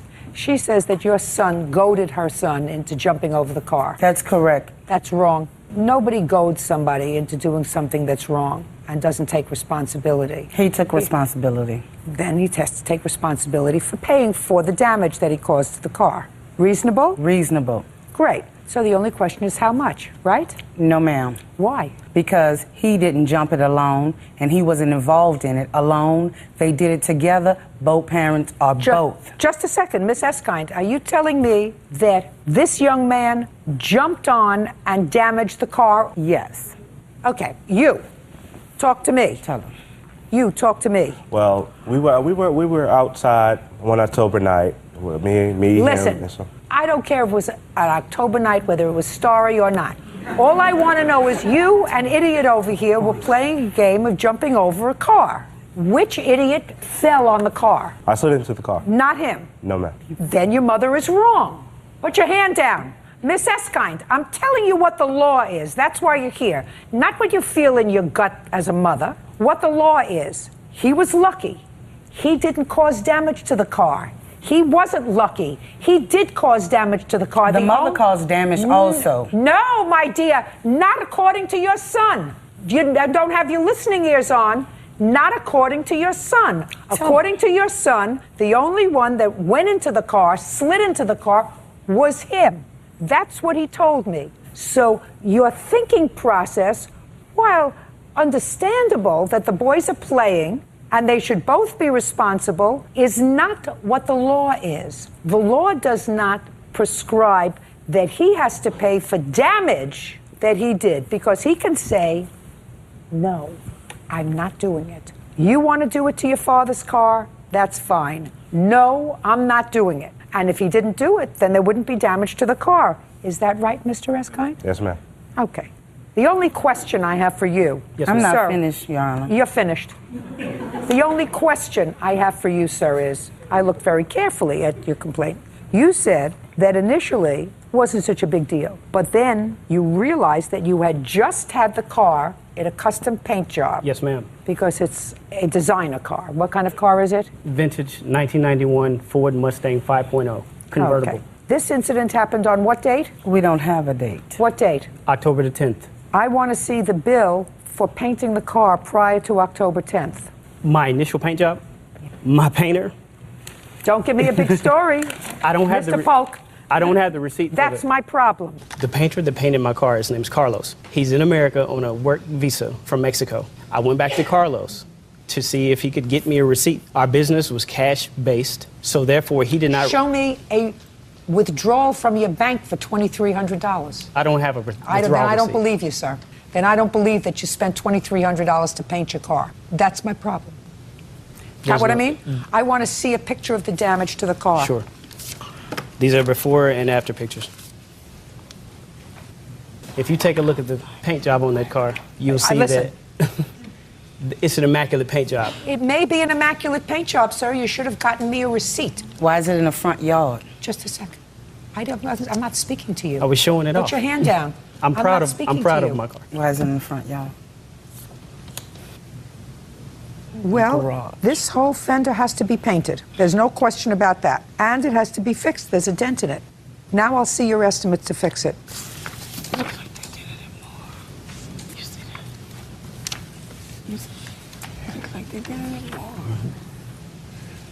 Oh, so this time you took it to a Chevrolet place? Yes. The first time you took it to an all-cash guy? Carlos is no longer in Nashville, in my hometown. Yeah, you're going to have to get it done for less.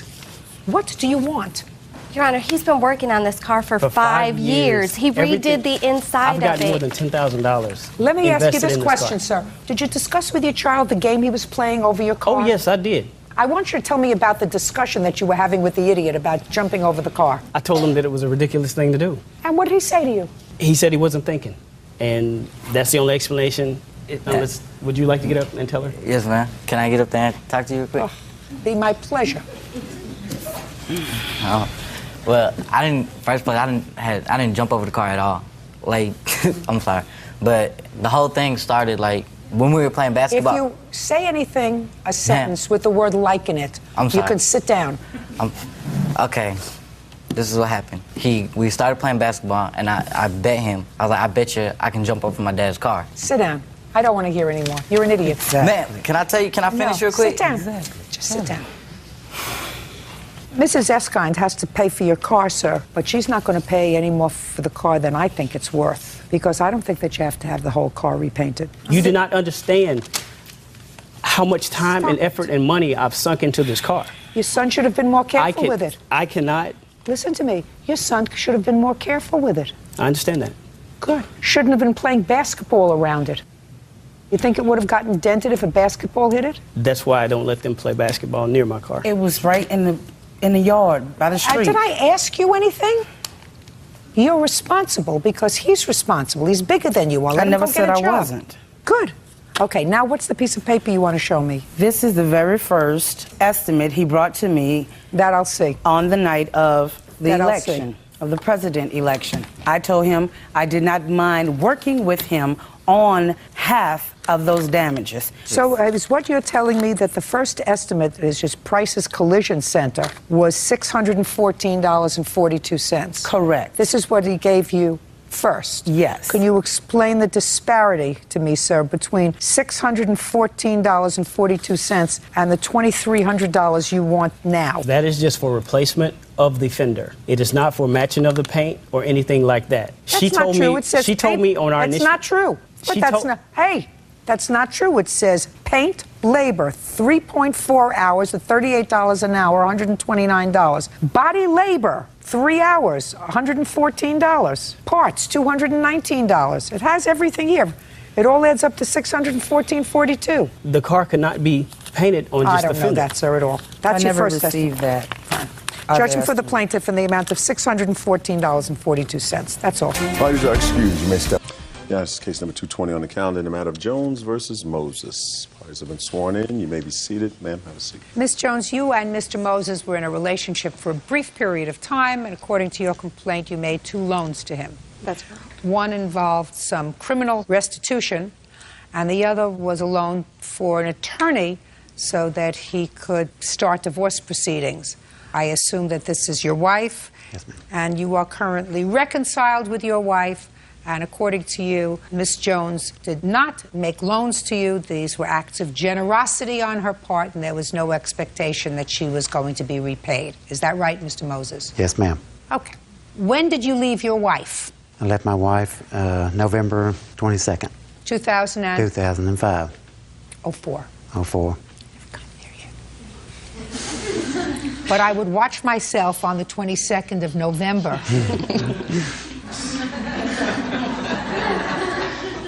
And when did you meet Miss Jones?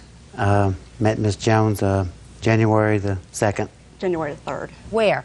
I actually met her off the chat line. So you started to communicate with each other on the internet? Yes, ma'am. That is not true. Where did you meet? My car was broke down when I was coming out of the tanning bed at a strip mall, and he was coming out of a little place called Deals. And I asked him would he give me a boost. He said, yes, I don't have jumper cables. I said, I do. And he asked me, was I married? I said, no. Are you married? He said, no. And it kind of So took that's off. how you met? That's how we met. And then you started to communicate on the internet? No, we started communicating on the telephone. Is that right? Telephone come from the chat line, yes. And we actually met. That was our meeting place at Deal's parking lot. Did you first meet her at Deal's parking lot, Mr. Moses, when she asked you for a jumper? I met her there, but I've talked to her on the chat line. Before? Before. Really? Yes, ma'am. And when did you start speaking to her on the chat line? Probably December 30th. That is not true. So you're telling me 3 days later you met her at Deal's? That's That's when she wanted to meet. Right, it's interesting. Okay. Now, when was the first time, Miss Jones, you gave him money? It was February the 23rd. I got a phone call in the middle of the night from he and his daughter on a two-way call stating he'd been arrested falsely for beating his wife up and wanted to know, could I come and bond him out? Now, you had been dating between the 3rd of January and February 23rd? Yes. How much did he need to bail him out? Initially, it was $10,000, so I'd need $1,000. So I went to the bank and drew the money out. And when I got to the bondsman, they cut him some type of deal, and it was $837. Well, you have to tell me about the conversation that you had. What did he say to you, and what did you say to him? On that particular night at midnight, he asked if I indeed would come and bail him out. He would be able to pay me that Friday. I believe that was on a Sunday. And he makes pretty good money, and, you know, so I knew he could afford to give the whole $837 or a whole $1,000. I thought it was going to be $1,000 at that point. Did he say, I'll give you the money on Friday? Friday, yes. Did he give you the money on Friday? He said he was having some financial problems. He could give me half of it. He gave me $400. Did you give her $400, Mr. Moses? Yes, ma'am. What was the $400 for? It's for getting me out of jail. So you acknowledge that this was a loan? It wasn't a loan. I just told her I would give her $400 back. I mean, I appreciate it. It was my appreciation to her for getting me out. I mean, I just met her, you know, and it was nice of her to get me out of jail. Just a second. When did you give her the $400? That Friday, the following Friday. Just a second. So you called her from jail and you said, could you bond me out? You didn't say anything to her about giving you back money on Friday. No, ma'am. It just happens to be that on that Friday you gave her $400. Yeah, out of generosity, because she was generous enough to get me out of jail, so I told her I'd give her what I could Friday, and I could give her $400. Oh, now your story's changed, Mr. Moses. No. Now you said that you told her you'd give her what you could on Friday. Yeah. Well, that's different from not saying anything to saying, I told her I'd give her what I could. And what you could give her on Friday was $400. Is that what you're telling me? Yes, ma'am. When was the next time Mr. Moses needed money? It was about 4 weeks later. He told me he had a... Just a minute. Between that Friday and 4 weeks later, you mean he didn't give you any more money? He gave me $150, $50 increments. When? Actually, the first payment was $517. No. Just answer my questions. Now you say that he gave you money in $50 increments, another $150. Was that over the next 4 weeks? No. There was no money exchanged between the initial loan and the second loan. That's what I want to know. So tell me what happened 4 weeks later. Well, when I met him, he told me he was not married, okay? Or make that clear. Then I find out that he's got a lawyer that he's dealing with that's no account, okay? So he says he's not helping him. He's not helping him to get his kids. His wife is not taking care of the children. He needed his kids desperately. And he knew I had some money saved up, okay? That's my first probably major mistake. And he asked me if I would help him get this new lawyer, put the $1,000 retainer fee. Once his divorce was final, his kids was in his home and they were stable. His financial situation was stabilized. Everything would be on target and he would be able to... The check's in the mail. Right. So you gave him the $1,000? I wrote the $1,000 to the lawyer. Is that right, sir? Yes, ma'am. She had pushed me into divorcing my... Well, explain that to me. How did she do that? Well, first of all, I never lied to you about being married. I told her I was married and had 4 children and I was going to get a divorce. That was my goal, to get a divorce. You were going to get a divorce because your wife was a very nice person? I was going to get a divorce because we had some marital problems. Well, some marital problems doesn't always talk about divorce, Mr. Moses. Did you actually come here thinking that you were going to run circles in this courtroom? No, ma'am. So you told Miss Jones that your wife wasn't caring for the children? I did. That you needed to get custody of your children? I did. I needed them. Because your children were at risk with your wife because she wasn't taking care of them? My mother was watching them, actually, at my mother's house. No, they were running back. My mother was watching them at... Were they watching them because your wife has problems? She was watching them because my wife was, yeah, she had problems. Put your hand down. What kind of problems did your wife have? She just had, like, No, look at my face. Oh. What kind of problems did your wife have, Mr. Moses? She had boyfriend problems. I mean... Drug. Did you tell the plaintiff that your wife had a drug problem? Yes, ma'am. Karnak. Judge Judy continues in a moment.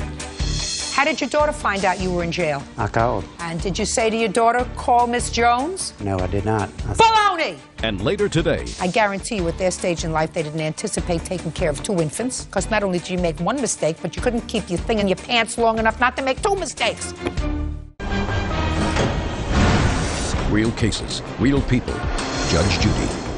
Brenda Jones says ex-boyfriend Thomas Moses Jr. owes for bail money and a loan to retain an attorney. Brenda claims Thomas lied about being married. Now, you told Miss Jones that your wife couldn't take care of your children because she was abusing drugs and she had boyfriends, and you needed to get custody of your children. Yes, ma'am. Well, how does that translate, Mr. Moses, into she was pushing me to get a divorce from my wife? Because she kept on me and telling me that she loved me and she wanted me to get a divorce from my wife, and she would help me get my children and we could live together, and she kept forcing me to get a divorce. Forcing you? I didn't want a divorce. What did you want? What did you want? I wasn't clear about what I wanted at the time. I have a feeling, how old are you? I'm 44. That is persistent state of your mind. Absolutely. Unclear. Okay. Now, you went back to your wife when, sir? Went back to my wife on, I don't know. Give me a month. July the 22nd, just when I got a phone call from the wife. 7/22. Now, when you went back to your wife, sir, did your wife enter a drug rehabilitation program? No, ma'am. Then she's still using drugs. No, ma'am. Well, if one of the reasons you were having marital difficulties, sir, is because your wife was a drug abuser, and if she didn't enter a program, then she's still using drugs, unless you were lying to the plaintiff when you told her that your wife was a drug abuser. So which one is it? Were you lying to the plaintiff, or was your wife still abusing drugs? She is not abusing drugs now. She's changed, or for whatever reason, I guess. Miraculously. What kind of drugs was she abusing, sir? Just marijuana and stuff. No, what kind of stuff? Marijuana and what kind of stuff? And, hydrocodone. And what? Hydrocodone. What is that? Lortabs. Lortab. What is that? He told me some type of nerve pill. It's a pain pill because she has lupus and she has a bunch of stuff wrong with her. So she's not taking those pills anymore? She's not using marijuana anymore? Is that what you're telling me? Not to my knowledge. Not to my knowledge. So how come you decided to go home, sir? For my kids, because things wasn't happening fast enough for me. So you're home taking care of your children? Yes, ma'am. Now, you gave her $50 increments 3 times after the loan to the lawyer. What was that for? It was for the jail. It was for the jail? Mm-hmm. For the get me out of jail. So you were just being a nice guy then? That wasn't a loan? It was never a loan. I never asked Miss Jones to get me out of jail. Yes, you did. Yes, you did. Yes, you did. You asked her to get you out of jail because otherwise she wouldn't have known that you were in jail, sir. No, my daughter called her. How old is your daughter? 18. How did your daughter find out you were in jail? I called. I called my house because my house. You called your house and you spoke to your daughter. Mm-hmm. And did you say to your daughter, call Miss Jones? No, I did not. Baloney! I did not. Listen, what's your first name? Tommy. Thomas. Slick Tommy, let me explain something to you. You don't take advantage of people and then just walk away. You clean up after your mess. You made a mess, you clean up after it. Bad enough that you involved this woman in your muddled mind, your 44-year-old bouillabaisse that you got going up there. But to take her money is unconscionable, sir. Unconscionable. You owe her $1,287. That's the remainder on the bail and the $1,000 for the lawyer that you, for some reason, decided that you didn't need because your children needed you, which is a very nice thing. You decided to go back to your wife for your children's sake. Very nice. I would suggest to you that it doesn't serve your children well if your wife is abusing drugs to live with her. And if your wife isn't abusing drugs, then you told this lady a fib. Because unless somebody gets into a program, if they are drug abusers, they don't stop. Goodbye. $1,287 is what you owe her. Parties are excused. You may step out. She really didn't give me a chance to talk like I wanted to talk. She knows a piece of you know what when she sees one. She still calls me all the time and tries to get me to meet her places. She's just psycho. I should have never left my wife. He took advantage of me, took advantage of my heart, and you know, that's the most harmful thing, I think. And now the next case. All parties in the matter of Thompson versus Frost. Step forward, please. Tracy and Steve Thompson are suing Tracy's son, 22-year-old Terry Frost, for a loan to buy a motorcycle, bail money, and impound fees. Mr. and Mrs. Thompson, this young man is your son? Correct, my son. Your stepson? Yes, ma'am. I gather you feel he's been a little bit irresponsible. A lot, yes. You co-signed for a motorcycle for him a couple of years ago. Correct. He stopped making payments on the motorcycle. Correct. You took it into your custody. You have the motorcycle. Correct. It was going to be repoed. So you made all the payments on it so far? Correct. When the bank called in regards to being repoed, our credit would be, in bad jeopardy. Way. Exactly. And so I asked TJ, why aren't you making payments? So then he said at tax time he'd be able to make up what I've already paid and take over payments at that time. But he didn't? Correct. Oh, so now you took a motorcycle back over a year ago? 04, correct. It's been sitting in my backyard. Okay. Who has the title to it? I actually got the title. I got it last month, and it's actually in his name. Great. I have pictures of the bike, too, if you'd like to see it. I assume you've kept it in good condition? No, he actually didn't. He laid it down, and then it's like all dismantled, and apparently he blew out second gear. I don't know what all damage is to it, but... Okay. Have him sign this over to them, please.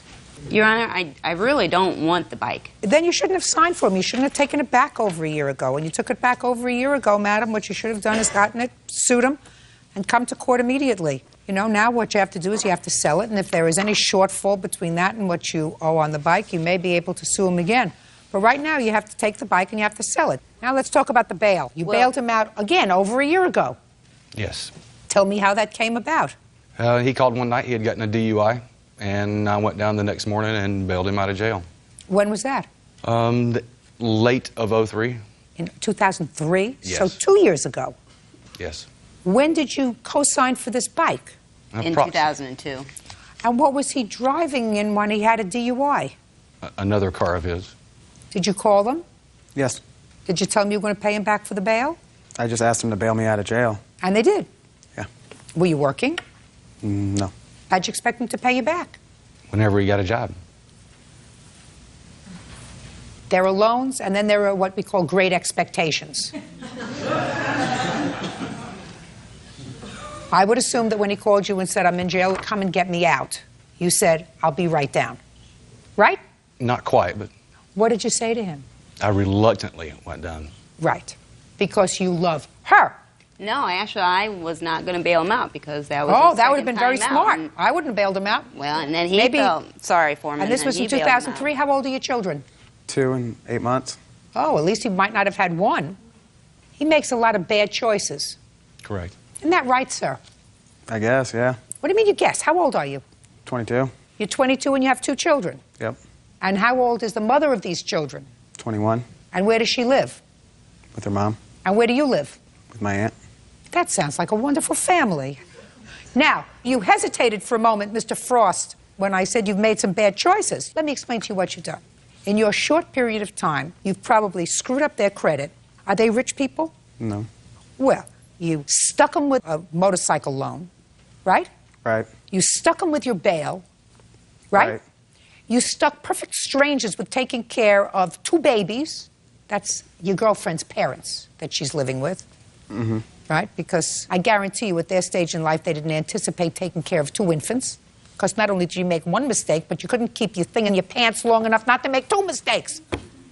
And you say to me, you have a question as to whether or not you made mistakes? Yeah. You have a question? No. So you could have avoided the whole thing by saying, you know, I was a dumb kid. Okay. Dumb kids make dumb kid mistakes. They don't make babies. Right. Not 2. Who do you work for now? That's not a question that requires a lot of thought. You have 2 babies. For Thompson Tile Maintenance. You work full-time or part-time? Part-time, and I go to school full-time. Where do you go to school full-time? Davenport University. What kind of school? I'm going for medical. You want to be a doctor? Not a doctor. A nurse. Thank God. Do you see your grandchildren? I do now. There was a period that with this loan, I didn't see him for about 7 months or something like that. And then he had his second baby, and I ended up going to the hospital and seeing the baby. And, you know, he has since told me, you know, him and his fiance are paying off her parents some money. And I think he owes me this money for this bike because I don't want this bike. I want him to pay me for this bike because I didn't want the bike. I think that morally he should do that. Yes. I just told you the legal result of what's going to happen here today. Right. If your son chooses to take the moral high road, that's up to him. You paying the maternal grandparents of your children some money? I'm not. My fiance is. For what? I don't know, whatever they loaned her. What do you spend your money on? He Baby gives it to her. stuff. Well, that's good. Right. No, I agree. That's She's good. a That's blessing. fine. She's a blessing. That's fine. Somebody's got to support these babies. She's a blessing. She keeps things straight. So you give her money? Yeah. How much? My whole check. And what do you give to your aunt? Nothing. Mr. and Mrs. Thompson, put a lock on your checkbook. Right. Yes, Done ma'am. did. Good. Goodbye. Parties are excused. You may step out. Parties have been sworn in, Judge. You may be seated. Ma'am, have a seat, please. Ms. Boone, you claim that Mr. Hibbert owes you for a series of loans that you made to him in order to help him relocate to another city. In addition, he stored his car or truck or SUV in your home, and you want him to pay storage fees for that. Okay.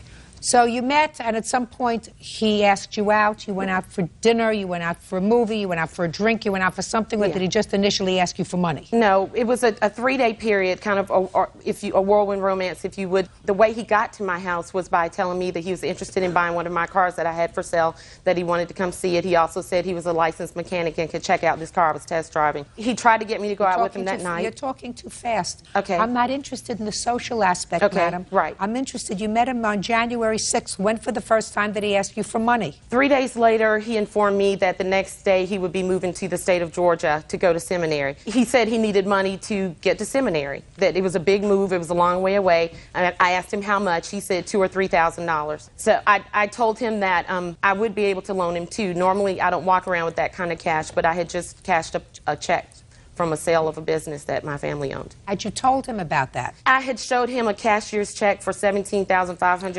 from me to me. Oh, Miss Boone, I know. what a mistake. Yeah, I learned you don't do that. How much money did you give him? I gave him $2,000 in cash that day. The next day he said he...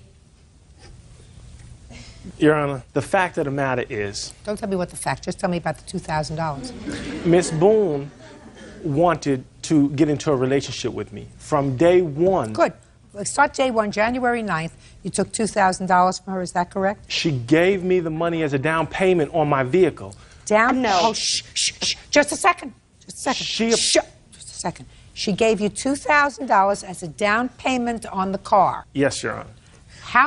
Don't say anything, Miss Boone. How much was the total price of the car? I told her that I was selling the car for $6,500. I'm going to ask you questions, so you're going to have to be really quick with your answers. No problem. Mr. Hibbert, No I want to tell you problem, something. You think you're smart? Between him and me, you're a kindergartner. I want you to trust me on that. And you don't want to appear foolish here, do you, Mr. Hibbert? No, Your Honor. Now, what kind of car was it that you were going to sell her for $6,500? A 1994 black BMW 325 IS, Your Honor. Salad free bill. Shh! Stop it. Now, so she gave you $2,000 down payment. Yes, Your Honor. Did she ever purchase the car? No, ma'am. Okay. No, Your Honor. So you never gave her title to the car? I let her hold the title in good faith. I did not sign the back, Your Honor. Okay. Do you have the title back? She didn't want to give it to me back, Your Honor. Do you have the car? No, Your Honor. Where's the car? I sold it, Your Honor. How much did you sell the car for and to whom? $5,000, Your Honor. To whom? To You're making it up as you're going along, Mr. Hibbert. No, Your Honor, I'm not. Yeah. It's to an individual in Atlanta, Georgia that I sold the vehicle to. Name? Her name is Yeah. I mean, I didn't know He her. doesn't get it. I Right? don't know Right, her. Kurt. You told Right, I told him. You told him. I told him. Who are you ministering to, Mr. Hibbert? I want to know who you're ministering to, sir. Who am I ministering to? Yes, you're a minister, aren't you? Yes, Your Honor. I want to know who you're ministering to. Currently, no one, Your Honor. That's a very good thing, Mr. Hibbert. That's very, very good.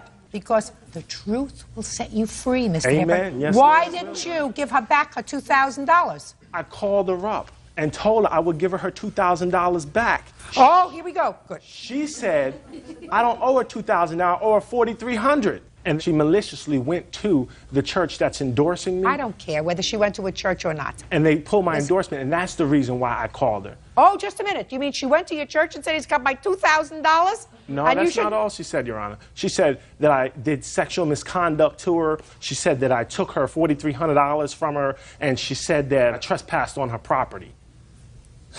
You're not supposed to take advantage of people, Mr. Hibbert, if you want to be a minister. I'm not taking advantage of anyone. Because in January, you should have sent her back her $2,000. In February, you should have sent her back her $2,000. You took her $2,000. Isn't that right? I loaned him more than that, and it wasn't Just a for second. payment. Listen, did you hear what I said to him? Yes. About giving me an upfront? Yes. All right. Did you have a discussion with him about buying his BMW? No, I've always driven hand-me-down Cadillacs that my father would give. I'm a Cadillac person. And I have a 2002 Cadillac that I'm buying right now. Okay. I loaned it to him to move to seminary. Whether it was a loan or whether it was a down payment on a car that he never came through with, he owes you the $2,000, right? Your Honor, when you go to a car dealership and you put a down payment on a vehicle and you do not continue to make payments, what happens, Your Honor? You took the car. They come and take the car from No, you, you and you took out the of your car. money. You took the car Yes, to Georgia. Your Honor, I did, and she knew this up front.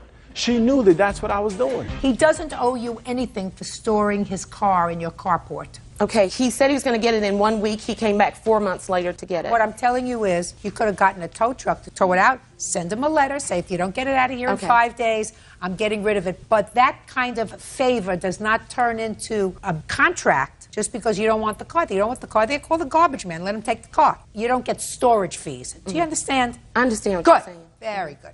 Now, tell me what happened, sir, about this business where you were arrested for trespass. Once I found out that she went to the church and told the pastor these felonious stories, I then went to North Carolina to get my truck. Now, once I was at the mechanic waiting for my vehicle, the police roll up and arrest me and take me to jail, saying that they Can have... I see a copy of the complaint? Yes, Don't Your raise Honor. your hand, Miss Boone. Right here, there's the arrest, warrant for arrest, and here's the court where they dismissed, gave me a not guilty charge on that, Your Honor. That's not what it was about. Okay. Date of the offense, it says here, was February 6th, 2005. What happened on February 6th, madam? We had a big argument. I was telling him to leave. He would not leave. The only way I finally got him out was to say, okay, I'm leaving. We're both going to walk out. And we did. I'm not getting the trespass, madam. Okay, they informed me that the magistrate Don't informed tell me what the magistrate. Okay. I'm asking you, what conduct of Mr. Hibbert's did you complain about to the police? He was blocking my door, and it was pretty scary at the moment. It was making me anxious. And then, listen to me. Subsequently, the same night, you got back together again. Yes. Was there any other conduct by Mr. Hibbert after that, where you told him to leave, he was blocking the door and he didn't leave, that you reported to the police by way of the trespass? No.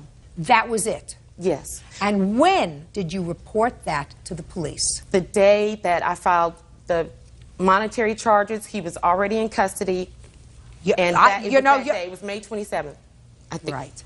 Okay. It was May Okay. 27th. So what you're telling me is you had this argument on February 6th, wherein you fought with him because he didn't come back. He was supposed to come back, and he blocked the door, and that was a trespass because you Yes. were told him to leave. You ultimately both left together, and then later that night you reconnected and got together. Yes. You didn't report that to the police February 6th, 7th, 8th, 9th, the month of February. Right. Month of March, you didn't report it to the police. March, April, May, you didn't report it to, you reported to the police 4 months later. That's what you're telling me? Yes. You just lost your $2,000. Well, you just lost your $2,000, Miss Boone. I'm going to tell you why. Not because I think he deserves a break, but because when people abuse the justice system, I'm not talking about civil court. Civil court, you take him to. Civil court, he owes you $2,000. You take him to civil court. But when you bring out a detective to take a statement, you took the time of at least one policeman, you took the time of a magistrate, you took the time of a court, you took the time of court officers, clerks to draw up your papers. You took all that time because you felt as if he didn't do the right thing by you. And you were going to get him good. No. You weren't just going to get him for the $2,000. You were going to get him good because that's not a trespass, madam. The magistrate advised me to do it, and it was... Listen to me. That's baloney. That's baloney. I don't believe it. It's hearsay. What you did was vindictive, and I don't care if what you do is vindictive. I mean, you know, vindictive conduct, as far as I'm concerned, is somebody who really is an amoral person parading around as a preacher. That you can be as vindictive as you like. But when you abuse the justice system, that's something that I won't tolerate. Judge Judy continues in a moment. And later today, she told me, too bad, I've talked to an attorney and you're not getting any more than that. She told me she wanted to take her dog to the vet weekly for the next 6 months, and she wanted me to pay for that. real cases, real people. Judge Judy. Carolyn Boone says former lover Pepe Hibbert owes for a loan and storage fees. Pepe is countersuing, claiming Carolyn had him falsely arrested for trespassing. You weren't scared, madam, of him, frightened of what he was going to do between February 6th, when he blocked the door, and later that evening when you got back together.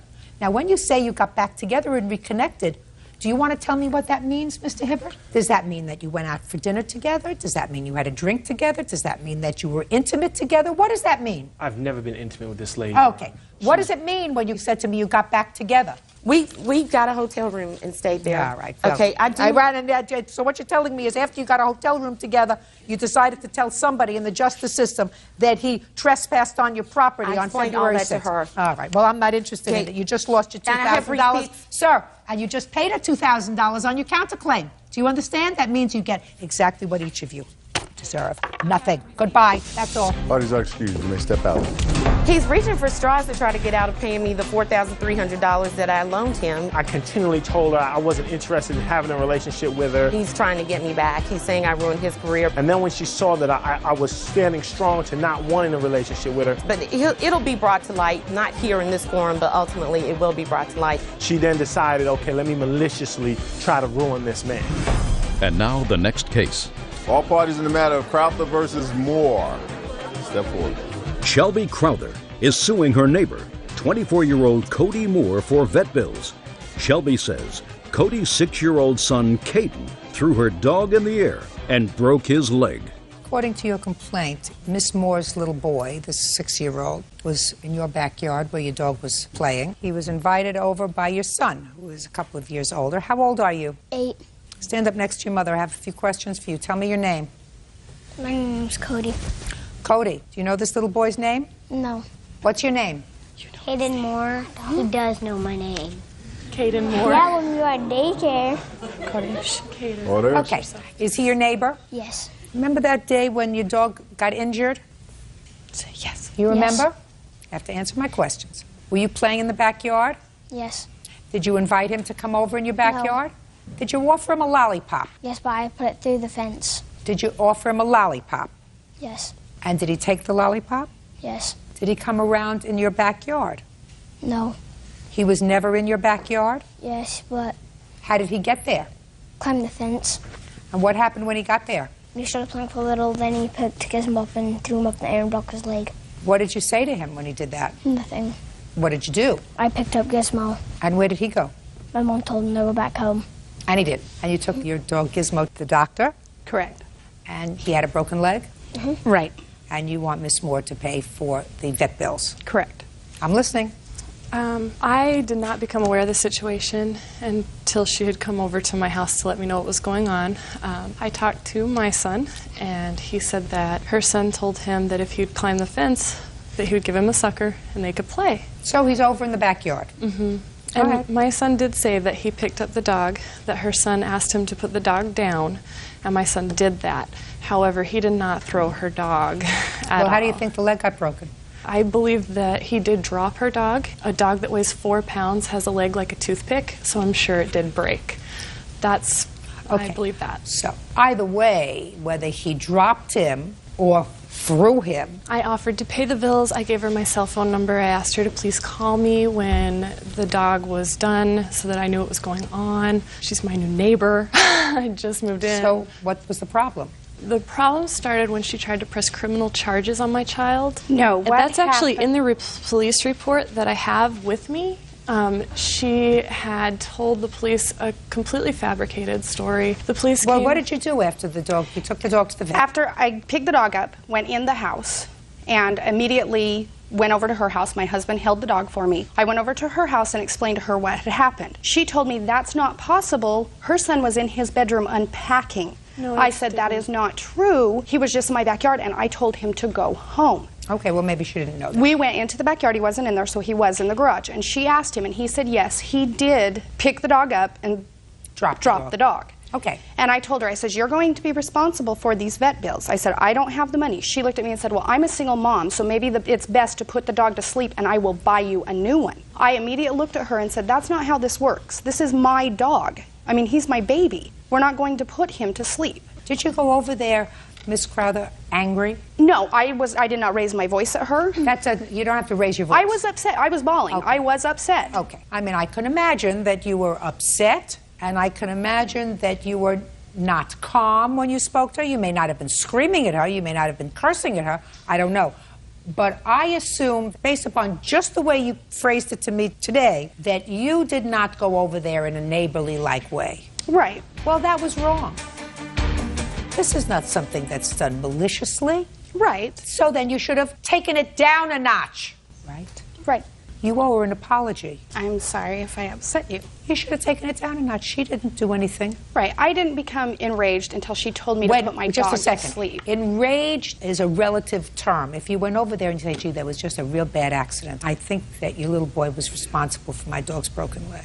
Right. You know, I'm going to take the dog to the vet. You know, we're going to be able to handle this. That's one way of putting it. Another way of putting it is to go over there with screaming mimis on, you know, because your dog is injured. I got it. But I think, at least with her, you overreacted. She said she'd pay the vet bill. What's the vet bill? Well, the problem is... She said she'd pay the vet bill. What's the vet bill? $364.25. That's a hefty bill for her to pay, but if she said she would pay it, it's her responsibility, and she's going to take care of it. Did you call the police? Yes. Why? Because I was informed that I had to have a police case number in order to file a civil claim in court. Well, I don't know who's giving you legal advice. Certainly not any reputable person I know. You don't need a police report in order to file a small claims case. I don't understand if I said I would pay it, why she would have to file a small claims case. I have no idea. I have no idea. She was only going to pay the initial bill. She told me she would not pay to have the cast removed. She flat told me, I'm only going to pay the $299. And I says, what about the remaining cost? She told me, too bad, I've talked to an attorney and you're not getting any more than that. Actually, she told me she wanted to take her dog to the vet weekly for the next 6 months, and she wanted me to pay for that. The vet, Don't required that he come in every week to have the cast looked at so that it didn't get infected or anything happen. The whole bill was $364.25. Judgment for the plaintiff, $364.25. When you have a new neighbor, you try to handle things reasonably. She seems like a nice lady. Now you're at odds with each other and you share a backyard. That's terrible. And you have two kids who would probably play very nicely together. You know, they're two nice little boys. See if you can go have a cup of coffee together. It would probably be a very good idea. You're going to live there for a long time? Plan to. All right, so you got off to a bad start. See if you can make it better. Okay. You'll be happier. That's all. Thank you. Parties are and parties have been sworn in. You may be seated. Folks, have a seat. Miss Ali, it is your claim that you and a boyfriend were at defendant's club and you were, without provocation, assaulted by an employee of his. And the defendant's position is that you were intoxicated and that any injuries that you sustained as a result of your own intoxication. Is that right? Yeah. Yes. Okay. When were you at his club? On May 9th of this year. How old are you? I'm 21. And what do you do? I go to school and I do customer service. What school do you go to? OSU. What is that? Ohio State. You a full-time student? Part-time. And you work part-time or full-time? Part-time. Who's your boyfriend? Is he here? He's right there. How old is he? He's 22. Does he go to school also? Yes. Now, on the 9th of May, who were you at this club with? I was with him. Just the my two of you? boyfriend. Just two of us. Had you been to this club before? I've been there once before. What time did you arrive there? I arrived there about 11:40. Where had you been before that evening? Before that evening, I've been to the movies. With your boyfriend? Yes. And from the movies, you went to the club? Yes. Tell me what happened. Okay. At the time when we got there, we were just having fun, just around there. And then it got about 2 o'clock. It was time for everybody to go home. And we were about to leave, and then one of the security guards, he was going to open the back door for us to leave. And all of a sudden, I heard another security guard yelling behind us. He came and he said, "I know you two heard me calling you back there. Why are you ignoring me?" And my boyfriend nicely said that, "I'm sorry we didn't hear you, but we are leaving right now." And then he said, "No, you can't go because I know you were ignoring me and you need to tell me why you were ignoring me." And then he grabbed my arm. And when he grabbed my arm, I yanked my arm off him and told him, "Please don't ever touch me again." And as soon as I said that, he must have got mad, and he grabbed both of us and just pushed us against the wall real hard. Shh, don't say anything. When he pushes against the wall real hard, like it hurt my back. And then all of a sudden, it happened so fast that he hit me, and I must have dropped because I don't remember exactly what happened. I heard noises, but I couldn't see. I remember my boyfriend grabbing me. When he grabbed me, we were pushed out from the back door. And then we heard all noises, and I heard my boyfriend call the police and the ambulance for me. And then when the cops arrived, he asked us what happened. And when my boyfriend tried... Can I see the police report? Sure. Is the security guard still in your employ? No, ma'am, he's not. What's his name? I know him as Big Ant. Big Ant? Yes. How long did he work for you? It's perhaps a year or so. Well, Mr. Dugan, you pay your employees on the books? Sometimes. Did you pay Big Ant on the books or off the books? Look at me. Yes, ma'am. On the books or off the books? He was paid cash at the end of every night. I do not know if he reported it. Well, I'm just asking you because if you paid him on the books, then you'd have to have a name other than Big Ant. Yes, ma'am.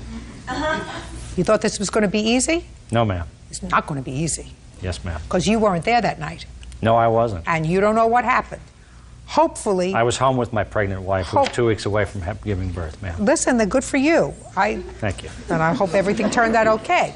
But right now you have this gentleman who I assume wants to tell me what he saw because he was there that night. Is that right? Yes, ma'am. You'll be up there in a second. I want you to make sure you got it all straight in your head. You understand? Yes, Your Honor. Any other reports that you have? No, ma'am. I have some pictures of the incident that I would like to happened see my them. eye. You were treated at the hospital for my eye. You had a laceration under your eye. According to the police, somebody socked you in the eye. Right. Is that the only injury that you sustained? Yes. Tell me your name. Troy Jones. On what date did Big Ant terminate your employee? As of that night. Not heard from him since. When you say as of that night, is that because he didn't return to work on the 10th? Or because you told him not to return to work on the 10th? He left before the police arrived, or when the police arrived. And you know that from this gentleman? He and other employees. Why did Big Ant take off? Have no idea, Your Honor. All right. Mr. Jones, how long have you been in Mr. Dugan's employ?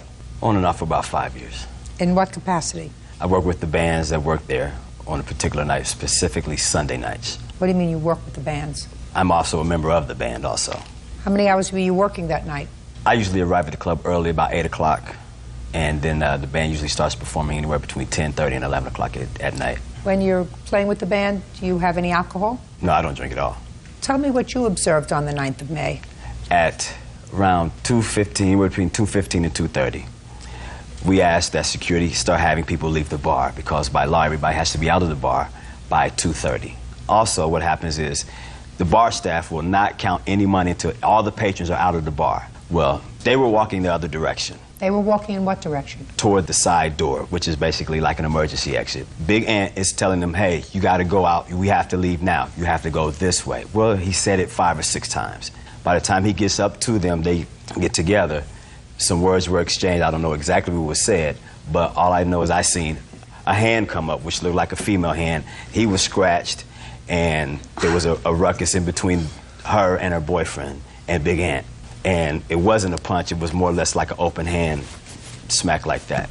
But he's a big guy, so it may have caused some damage. But it looked like she attacked him first. Well, that's a lie. No, that's you didn't. But Mr. Jones, you didn't actually see that. Yes, I did. From where I was standing, what I could see, yeah. Where you were standing, what you can see. Now, you're equivocating. The one thing you didn't equivocate about was you saw Big Ant hit her. It looked like with an open hand somewhere around her face. That you said you saw. Yes. Well, an open hand doesn't cause this kind of damage. Judge Judy continues in a moment. I saw what appeared to be a female hand. Of necessity, it would have to be the plaintiff, unless her boyfriend has feminine hands. And later today. Well, when you pulled it off, madam, you scratched the paint. No, I didn't. Yes, you did! No, I didn't. Listen to me. Yes, you did. That's why I'm here and you're there. Real cases, real people. Judge Judy. Sarah Ali says she was punched in the face at Dan Dugan's nightclub. Sarah says the culprit was one of Dan's bouncers. Okay, let's go back to what you saw at the beginning. You said that you saw what appeared to be a female hand. Is that what you told me? Yeah, going up like this, coming down at him. Well, how many females were standing there, Mr. Jones? It was only one. So describe what a female hand looks like, Mr. Jones. Well, I mean, a female hand is not nearly as big as a man's hand in most cases, is what I think. I could be wrong. So there were 3 people there. Right. Is that right? Big Ant, this young lady, and her boyfriend. Right. So when you say to me, I saw what appeared to be a female hand, of necessity, it would have to be the plaintiff, unless her boyfriend has feminine hands. Is that right, Mr. Jones? Could be, could not be. Well, I mean, by a process of elimination, if there are 3 people standing there, unless, according to you, Big Ant scratched himself, sir, it would have to be one of the other 2 people. Right. Right? Yes. I'm having too much fun. Now, did you wait around for the police to arrive, sir? Yes, ma'am, I was still there. Did you observe the ambulance? I seen the ambulance pull up, yes. So you knew that the police were treating this as a serious incident? Yes. Is that right? Well, if they were called, yes. And if they were treating this as a serious incident, clearly they were treating this young lady as the victim. Right. And certainly, based upon what you told me, you observed that this young lady was the aggressor in this incident. Is that right? Yes, they both were. No, you didn't say both. I said who was the aggressor. Based upon what you told me, she was the aggressor. Is that right? And you would want to be a good citizen. You are a good citizen, aren't you, Mr. Jones? Yes, Your Honor. Could you explain to me how the police report is silent with regard to your statement to the police that she was the aggressor and scratched him? No policeman ever came and talked to me. Well, do you think that the police have some sort of crystal ball? If you have information that this employee of the club that you know for a year was the real victim, and there were a lot of people there, you think it's a good idea to go up to the police and say, listen, I saw the whole thing. She scratched him first. Look at his face. The police report doesn't say anything about Big Ant having any scratches on his face. Well, he wasn't there to make a report. Even more of a reason for someone who witnessed the whole process to go up to the police and say, listen, the guy took off, but he was really not responsible. She was responsible. She assaulted him. Isn't that right, Mr. Jones? Yeah. Sit down. Can I make one statement? Anything else you want to say to me, Mr. Dugan? I don't think so. You're Good. Judgment for the plaintiff in the amount requested, $3,000. That's all. Had you contacted me, I would have helped you. I'm really sorry what happened to you. I'll be back to it. I'm really sorry what happened. I'll be back. Okay. I'm going. Thank you. Thank all of you. Have a good life. She rendered her decision as she saw fit. That's her job. I think I got what I deserved. I'm happy with the judgment, but they need some regulations in that club. As I was leaving, this security guard comes out of nowhere and picks on us for some reason. They said that a woman was punched by a bouncer when she refused to leave. I tried calling the club many times. They want to come and have a nice time and behave themselves and leave when it's time to leave? Great. I never went back there after that happened, and I don't intend to go back. And now the next case. All parties in the matter of Villapudua versus Contreras. Step forward.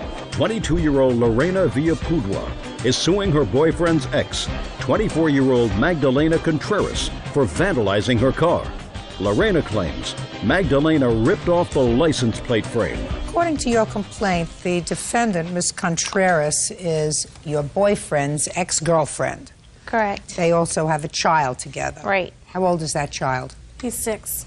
Are you pregnant again? Yes. Whose baby is that? My fiance. You live together? Yes. You only have one child? Little Rudy, and then this one that's coming on the way.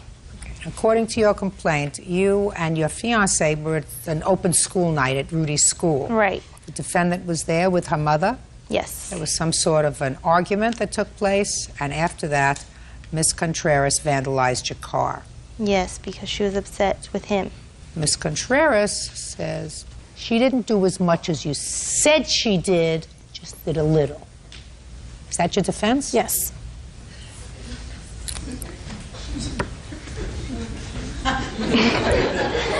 Ms. Contreras, that's almost like being a little bit pregnant. It doesn't happen.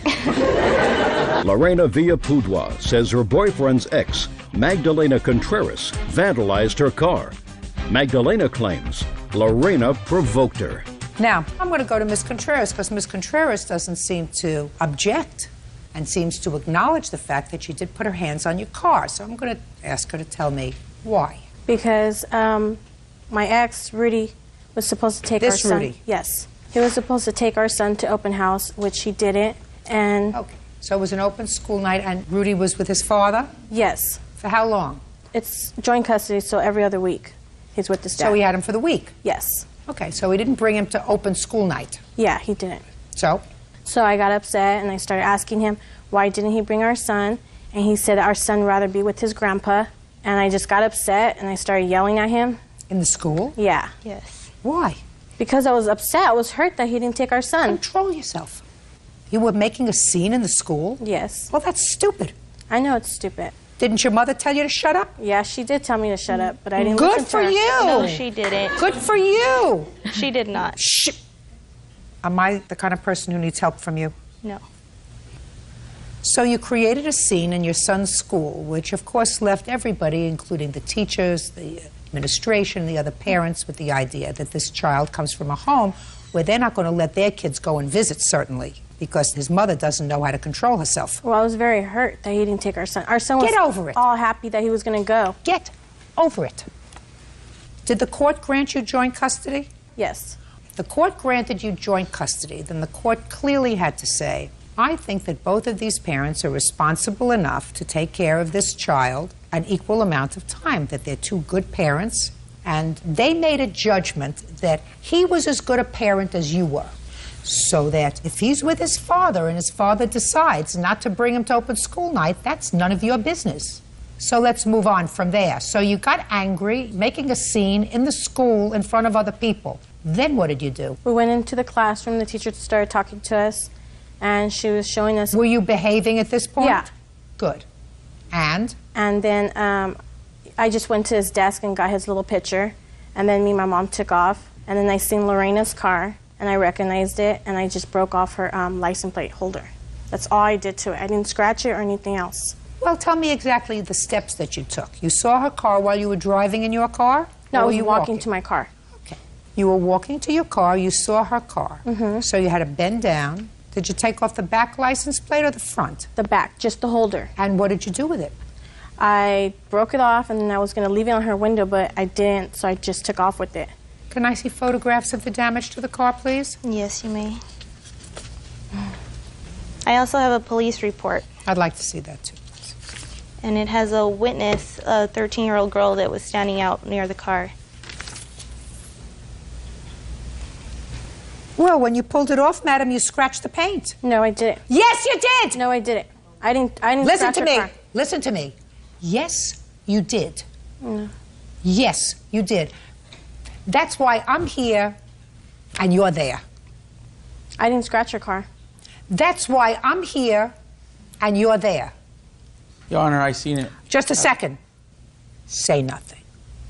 You still have to share custody of this child, I assume. Yes. So, she can get mad at me, I don't care. As a matter of fact, I rather like it. You were driving the white truck? Yes, ma'am.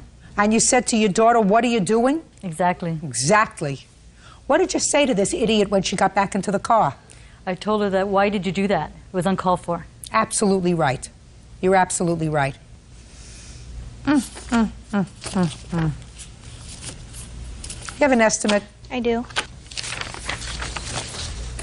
I didn't scratch her car when I broke that off. There's no way that I scratched her car. Your Honor, may I say something? Go ahead. The license plate frame is screwed on. I know what she did. She can't- pulled it off. She went like this in order to get it off, and in doing so, she scratched the car with the license plate. That's what she did. And she keeps saying, I just took off the frame. When you went over to take off the frame, genius, did you have with you a pliers? No. You had your hands? Yes. So you had to pull it. It was screwed on. When you pulled it, in order to get it off, and you were jiggling it, you scratched around the car. Do you get it? I didn't scratch your car. Oh, what an idiot. What an idiot. Listen, do me a favor. You know, she's pregnant now.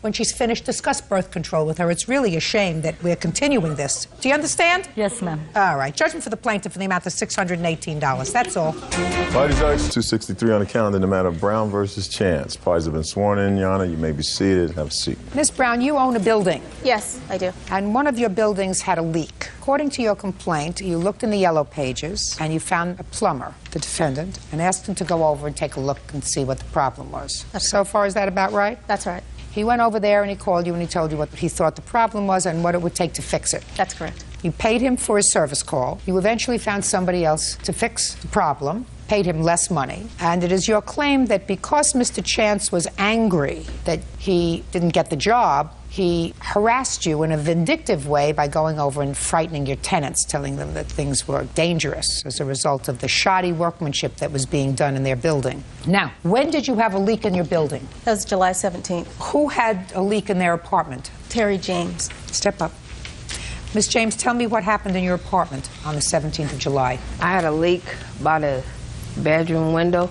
Near the bedroom window? Yeah, down by the floor, by the baseboard. Had it been raining that day? Nope. But the lawn man had watered and watered and watered, and he had forgot to leave the water on. So it was clear water that was coming through? Yes. And you called the landlord? Yes. All right, is that what brought you to the apartment, Mr. Chance? No, it's not. Well, what brought you to the apartment, sir? Well, Suzanne Brown gave us a call on the 17th, and we went out to the property and did an inspection of the property. When we entered the tenant's unit, we found that the tub was full of sewage. There was about... That's a lie, Your Honor. Shh, just a second. The bathtub? The bathtub was full of sewage? Was full of sewage. Is that right? No, not full of lie. sewage. Is that right? That's a lie. That's a lie. There was no sewage in the tub at all. He wasn't even the man that came out. The man that came out, he ain't even here, I guess. Really? The man that came out walked around the house, went around to the front, got on the phone and called this man. Did he come at that point? No, he didn't. He never showed up. He showed Not up. that day? No. Is that right, sir? I was there on the 17th of July. I did not go in her unit. But Just a minute. So you didn't go into her unit? I did not. So you didn't see anything in her unit on the 17th of July? I saw sewage all around the perimeter of the outside of the building. You did not go into her unit on the 17th? I did not. Good. Do you have a copy of the receipt that you got? Yes, I from do. His company?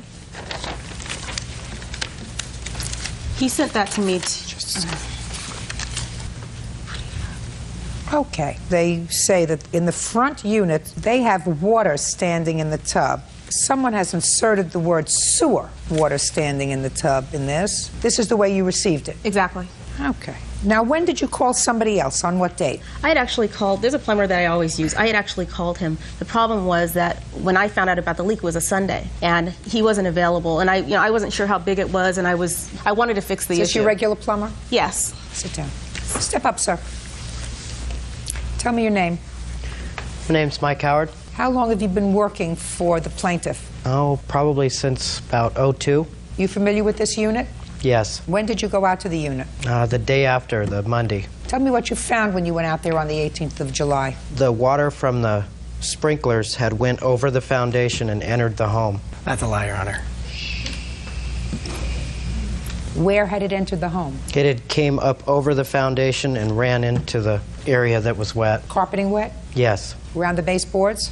Yes. Did you find anything else wrong with the house? The bathtub had about, I'd say about 1.5 inches of water in it that just wouldn't drain. So the water that was standing in the tub was water that had been standing there because of a clogged drain? Correct. What did you use to clean out the drain? Snake.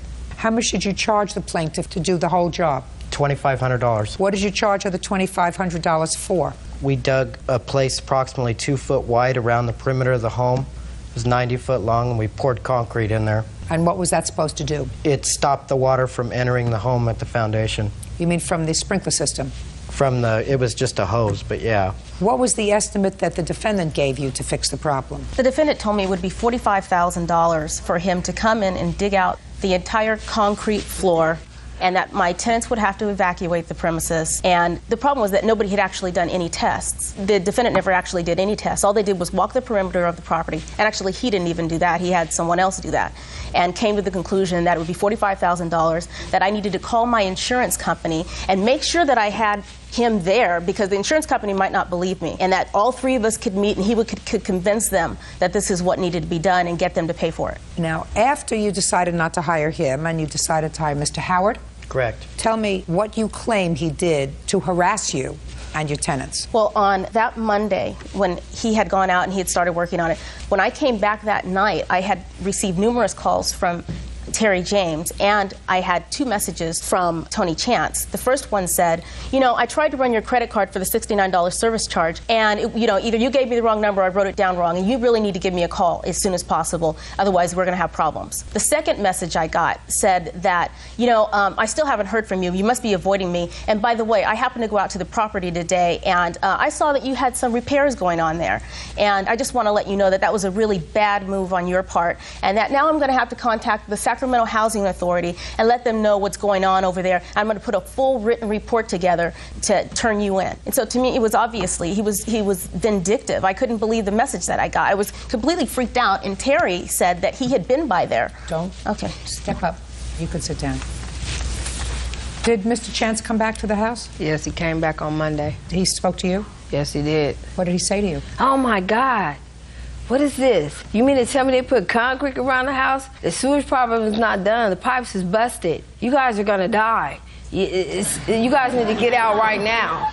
You guys should vacate the place. You guys mean to tell me you're not out of there? And then he came back on Tuesday and scared my son.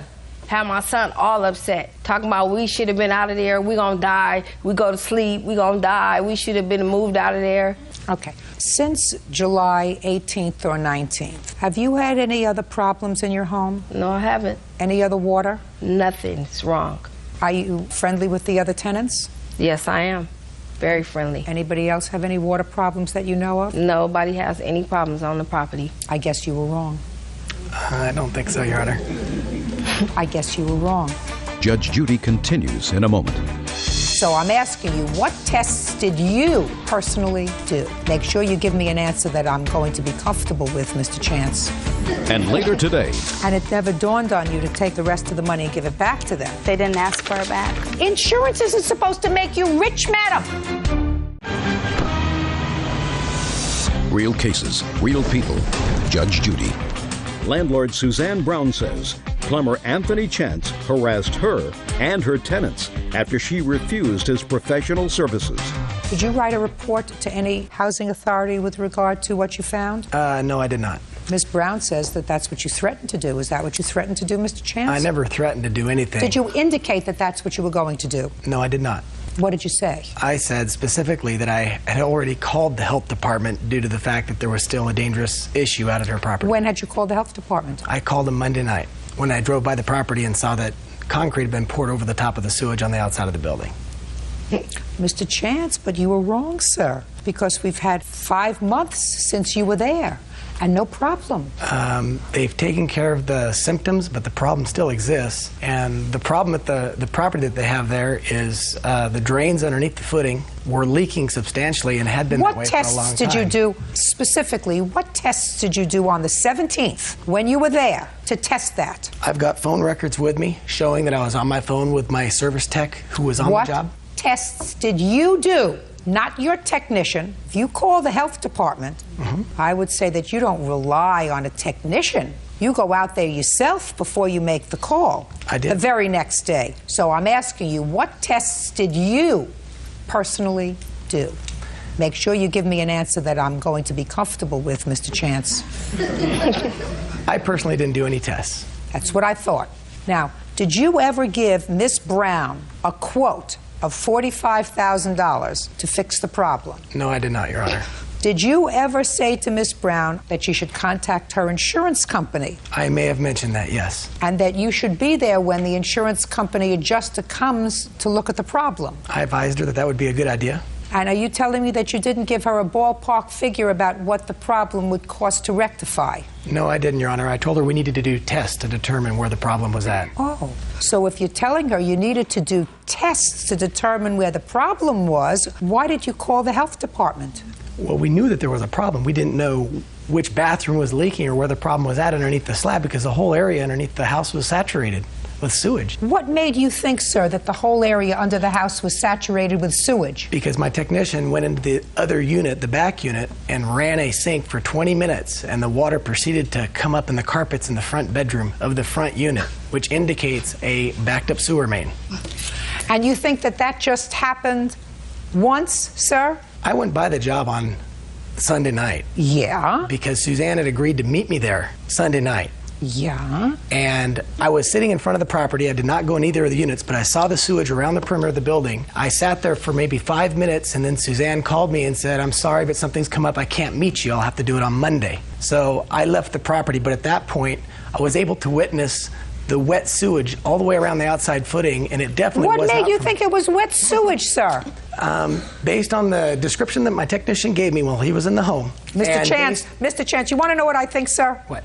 I'm going to tell you what I think. I think that you were really annoyed with Miss Brown because she decided not to use you to fix this major problem and did you out of a really expensive job. Because he came out and said he ran a snake in the tub, the water went down, and she's had no more problems. 5 months later, your technician came out and did Zippo. Nothing. Left the standing water in the bathtub and did nothing. What you did was you decided this was a big job. The entire foundation of this house had to be ripped up. Call your insurance company and let them know. All has to be redone. And then somebody else came and did it, and you were annoyed. And you didn't call the health department until after you were advised that she had gotten somebody else to fix what she perceived to be the problem or what she was told by a professional was the problem. That's vindictive, sir. What else? I actually ended up filing a police report against him because I became scared. It's like he turned into this psycho plumber. And he was just annoyed. It was a $45,000 job that went out the window because you got somebody with a snake to fix the problem. Judy, could I have some evidence? My friends call me by my first name.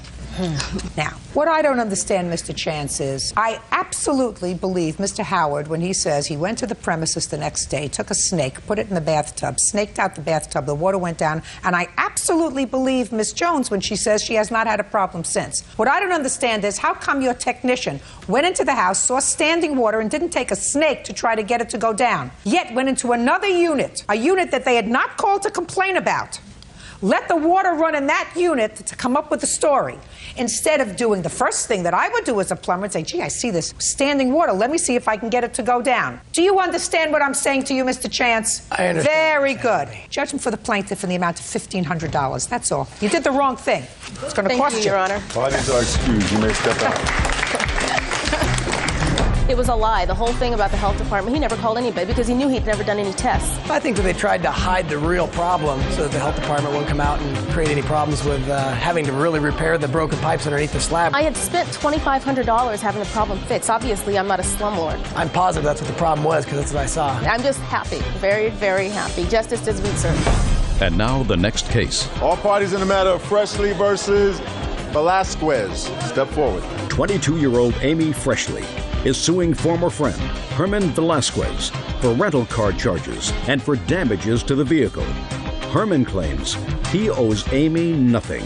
Miss Freshley, you had an automobile accident. Yes. You knew the defendant, who was a mechanic, and you entered into an agreement with him that he would fix your car. Right. And according to you, your agreement was that the car would be ready in a week or 5 days. If it went over that, he was going to compensate you for the rental car. Exactly. Now, the car wasn't ready on time. He was supposed to pay for the additional days. Right. In addition to that, it is your claim that he took the rental car. Exactly. Which, for some reason, you left at his shop, drove it, and caused damage to it, and you were being charged by Enterprise Rental Car for the damage that you ascribed to him. Exactly. Okay. The car you were in an accident with was a 95 Tahoe? Yes. Is that your car? Yes. Alone? Me and my boyfriend's car. Who purchased it? We both did. You have insurance? Yes. Did the insurance pay for the accident? Yes. How much? $4,045. Who did they pay that to? Paid it to me and my boyfriend. Did you take the money? I took the money and paid Herman $2,800. They paid you $4,000 for something that he fixed for $2,800? Yep. And it never dawned on you to take the rest of the money and give it back to them? They didn't ask for it back. They said they wouldn't pay for the rental, so I figured I'd use also some of that for a rental because I wouldn't have a car for a week. Okay. So let us say he took the car, which you acknowledge. He took the car. Yeah. Don't acknowledge that you had an accident with it or that you damaged it. No. But you acknowledge you took it. Yeah. So let's say $2,800 is what he charged you for the car. Yes. Plus you say that he should be responsible for another $340 for the additional days that the car was rented Yes. when he didn't have it fixed on time. Yes. Right? Plus $340. Plus $701 for damage to the car. Yes. That's $3,841. Did you have any other expenses by virtue of this accident that you had? No. Well, my calculations are that you're still ahead $200 from what you scammed out of the insurance company. You expect me to give you more money? What are you looking at me? Am I speaking some sort of a foreign No, language I just that you don't understand? expected to be paid for a car that I rented, and he said he'd pay for the extra week. You didn't pay for the extra week. Your insurance company did. Think of it this way. On what date did you have the accident? March 29th? Yes. March 29th. On March 29th, you started off with a car that was in good running order. Yes. Right? And zero in the bank. On April 15th, you had $4,045 in the bank from the insurance company. Yes. 2 weeks later, you had your car back. You had rented a car, and you still have an extra $200 in your bank. Now, what you want me to do is give you the extra $200, plus you want him to pay you $1,100. Yes, I would. That means that at the end of this accident, you have your car It doesn't and an matter what extra $1,300. Insurance isn't supposed to make you rich, madam. It is supposed to compensate you for your damage. But that wasn't the deal when I had rented. The deal that you entered into with your insurance company is to be an honest insured. I'm speaking. The deal that you entered into with your insurance company is that if you had an accident, they were going to compensate you for the reasonable cost of having your car fixed. And the reasonable cost of you having your car fixed was $2,800. That's because he told me that's how much it was going to cost. So why didn't you tell that to the insurance company? I did. He actually wrote up something higher than what he was going to charge me. And did you tell the insurance company that he did No. that?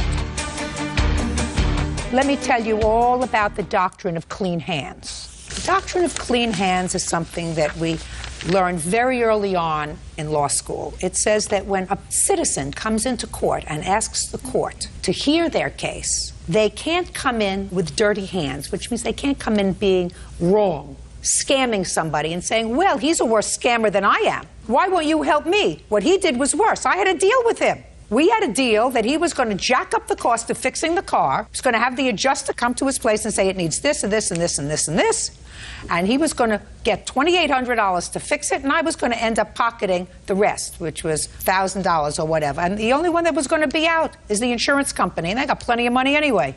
Why? So, madam, you get from me nothing. Zippo, nada, except a lesson in morality. Your case is dismissed. Parties are excused. This is Judy. Thank you. You're welcome, Judge. Parties have been sworn in. You may be seated. Folks, have a seat. Ms. Roth, it is your claim that you were at a party, the defendant was at a party, he moved your car, and he did so without asking you, and he dented it. The defendant says that it was you who were drunk, moved your own car, and dented it yourself. That's your defense, is that right? Yes, ma'am. Okay. Was this party at your house? Yes, it was, ma'am. How many people did you have at the party? 20, 25. How old are you? I'm 20, going on 22, 21 right now. Well, hopefully if I let you, you'll be 22. Right now you're 21. Is that right? Yes, ma'am. Who do you live with? I live with my witness here and another person. So you have two roommates? Yes, ma'am. What kind of work do you do? I'm in construction. What night of the week was this? July 9th. I think it was a Friday night or, yeah, Friday night. Okay. And did you know Miss Roth before your party? Yes, I did. All right, Miss Roth, were you present when the defendant got into your car? No, I was not. I was inside. Who was? My witness, Tita, was in the car. Tell me your name. Tita Chewin. Miss Chewin, did you know the defendant prior to this evening? Yes, Your Honor. Was there drinking at the party? Yes. Any drugs at the party? No. None that you saw? Not that I saw. But drinking? Yes. All right, tell me what happened with the car. We went outside to... Who's we? The three of us. We went outside to grab CDs, and it was a summer night, so we had tank tops on and skirts, and we wanted to grab shirts to put over. So we went out to the car, she grabbed her CDs, I grabbed my shirt, I put it on, she went back inside the house, and she left the keys for me. So I was in the passenger seat getting ready to leave, and he claims the truck in front of him needed to be moved, so he hopped in, and I told him, Monica... Okay, he said that the car that you were in had to be moved? Yes. Okay. The car was on accessories, but the engine wasn't on. He started it and... Don't speak! He started it and slammed on the gas without even looking behind him. And before he started the car, I told him, Monica would not want you driving her car. It's brand new. She doesn't even let us drive her car. I've known her since elementary school. We're really close. And he just slammed on the gas without even looking behind him, and I told him, don't you want to look behind you? And next thing I know, there was a big crash, and he jumps out of the car. Did he say anything to you? No, he just jumped out. Did he put the car in park and jump out? Did he turn it off? Oh, he pulled it up really quick so she wouldn't know, and then jumped out of the car. So first he went backwards. Yep, and then he pulled it up. So he changed gears? Yes. I just want you to go step by step with me. So let's go step by step. First, it was in reverse. Yep, and he slammed on the gas, hit the car, was like startled, and then he pulled it up back to where she had been parked, so it looked like her car wasn't moved, and hopped out of the car really quick. And didn't say anything to you? No. So what did you do? I was in shock, and then she came in, ran up to the window because she was across the street. Tell me your name. Keely Hartman. Ms. Hartman, did you witness this? I just heard a crash. I didn't see it actually happen. But you heard the sound? I heard the sound. Did you see the defendant? I saw someone running away from the car, and that's when I ran over immediately because I saw it was Monica's car. But you didn't see who it was? I didn't. Didn't see a face, or you didn't see whether it was a man, woman? I saw a shadow running from the car. Okay. Did the defendant say anything to you when you went back inside? I peeked inside the window of the driver's side door, and I saw her in the passenger seat, and I looked and I saw nobody in the driver's seat, and I go, where's Monica? And Tita said she's in the house. That's when I looked over and I saw Justin crouching over by the bumper, and he said to me, don't tell her it's not a big deal, it's not even noticeable. And that's when I ran inside and grabbed Monica. Okay, so he said to you, don't tell her it's not a big deal, it's not even noticeable. Yes. How long have you known the defendant? A couple years. Have had any problem with him? No. You like him? Do I like him? Yeah, I mean like him as a person. He's okay, isn't he? Yeah. What about you? Before this incident, I thought he was great. But he was great. Never had any problem with Nope. him. Thank you. You can be seated. Thank you. Yeah. It's your turn. Did you get a turn? All those girls are lying. Stop! They were- Listen to me. Listen to me very, very carefully, sir. I make a judgment as to who's lying. Okay. You have the opportunity, if you wish, to explain to me your version of the events that evening. Okay. I assume you brought this gentleman because he has something to contribute to this case. Yes, I did, ma'am. Your name is? James. James, you have a last name. Johnson. How old are you? 22. Do you have parents? Yes. Do they like you? Sometimes. I want you to think about them when making a decision to testify, James. Yes. Do you understand what I'm saying to you? Yes. Okay. Let me hear. Okay, in my defense. July 9th, we were having a party at my house. These girls showed up to my house intoxicated, had parked her car behind a truck of my friend's, asked her to move it. She moved it, backed into the car that was behind her, which was the black one. And you saw all this? Yeah, I was out in the street telling everybody was about ready to leave. The whole part, you know. And it you was saw all of this? Yeah, I saw the whole thing. Go ahead. I was in the street talking to a bunch of friends, and you know, that happened, that transpired. And then she decided to leave belligerently, circle the block, and then come back, screaming, raving, whatever. She was intoxicated and all that stuff. So you had a party at your house. Did you serve alcohol, No, or did the not to people them. bring out? Shh. Did you serve alcohol, or did the people bring alcohol? They brought their own. You just provided the site. Yes, I just presided the area for people to party. But everybody at my house was 21, minus these 3 girls. You mean I just happened to be fortunate enough to pick the 3 girls who were underage at your house? Yes, ma'am. But they were intoxicated before they showed up to my house. You want to speak? Sure. Who do you live with? Justin, Judy, and another roommate. So you lived together. And how long have you lived together? For about a year and a half. You know these 3 girls? I know them from being at my house that night. I'd never even known them before. What time did the party start? Between 9 and 10 o'clock. When did you start drinking? Between 9 and 10 o'clock. What were you drinking? Beer. What time did these girls arrive? I'm not totally sure on that. I actually did not see them arrive. I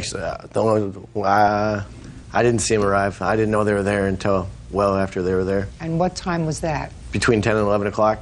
So the party was only going on for an hour? Possibly. What do you mean possibly? I'm not sure. It was. How many beers did you have between 9 and 10 o'clock? Couple. Couple could be 2 or 5. Between 2 and 5. What kind of work do you do? Construction. You work for the same place? No. I install windows in residential housing. He seals driveways. Seals them. Doesn't steal them. He seals them. Yes. So now, I want you to tell me what you saw. Okay, I was... No! Sorry. I was at the party, and I was walking out. What time? It was late. I don't know. Give me an idea. Probably between 12 and 1. Okay, so between 12 and 1. So let's say between 9 and 10 you had between 2 and 5 beers. Yes. And I would assume that once you had between 2 and 5, you lost track. Nah, I didn't finish my 12-pack. How much was left over? 2 or 3. So maybe you had 10 beers. Yeah, probably. So now tell me what happened after midnight. Well, after I came outside, I had seen Monica get in the car, back up, and bump into the other car. And it wasn't that big of an accident, so nobody really made a big deal out of it. And I seen her get out of the car, have a little conversation with him, and then I seen her get back in the car and drive away. It didn't happen all that quick, but that's the sum of it. Thank you. Yes. You may be seated. Thank you. Don't you feel like a jerk? Judge Judy continues in a moment. I have phone calls from Justin saying he will pay me. Before you do that, before we connect, you want to say anything else to me, Justin? And later today. When did you take this money? A couple weeks before I was leaving for Florida. I don't know when you were leaving for Florida, sir. It wasn't on my social calendar. What's the matter? They're too nasty for you? No, that was delightful. Real cases, real people. Judge Judy. Monica Roth says former friend Justin Judy backed her car into another vehicle. Justin claims it was a drunken Monica who was behind the wheel. Let me see the estimate on the car, please.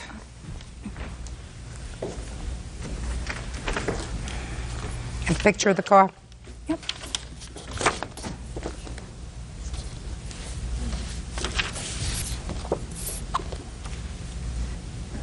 What kind of a car did he hit? Cougar. It was a black car, that's all. Cougar? I'm pretty sure it was a Mercury Cougar. You know who it belonged to? It was this kid, Jeremy, and he didn't even tell him that he hit his car. But did you tell him? He came out, and I think Keely or someone told him. I wasn't. Who told the Cougar that his car got hit? Anybody? I didn't. Well, Nobody told me. I don't think I didn't tell him. He heard from the people inside that someone's car had been hit, so he ran outside and saw that it was his car and was furious with Justin. Is the Cougar man a friend of yours? Yes, he's a very good friend of mine, actually. How come he's not here? How come he's not here? Is he overseas? Is he fighting in the military? No. He couldn't make it. Couldn't make it. No. Too bad for you. He's a very good friend of yours. Seemed to me a very good friend. Instead of bringing this one over here, I certainly would have brought the person whose car... I'm speaking. I would have brought the person whose car was hit to testify that they know that it wasn't you who hit their car, it was somebody else who hit their car. Put your hand down. He's the only one that saw it, though. The guy who owned the car did not see You see how anything. many witnesses they have here, too? You see what you have on your side? Stop shaking your foot. It's making me nervous. The guy whose car that she hit was not around and did not see it, did not know it happened until later in the night. Your Honor, I have phone calls from Justin saying he will pay me the money and that he's so sorry that he did it, and he is doing everything he can to get me my money, and he just wants to pay cash and he doesn't want to go to court. You have them here? Yes, I have. Oh, I'd like to I can hear call that. my voicemail. Oh, Should I go sure, up I'd like there? to hear that. Yeah, please. It's her phone. She's gonna. There's two of them. Ooh, I love to be right.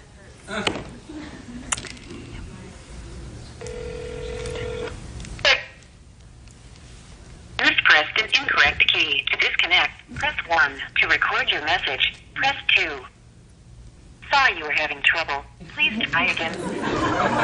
It's okay. Can I try one more time? Yes, of course. Thank you. I have all the time in the world. Sorry. Oh, just a sec.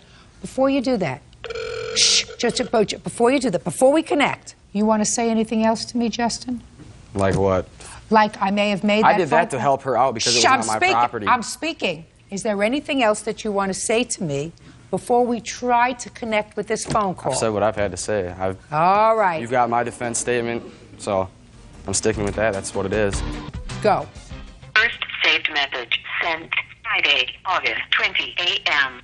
Monica, it's Justin. I got your text message. I'm not trying to avoid you. I've been busy working a lot. We're really busy right now. Plus, I have another job. I'm trying to work as much as possible to get you your money.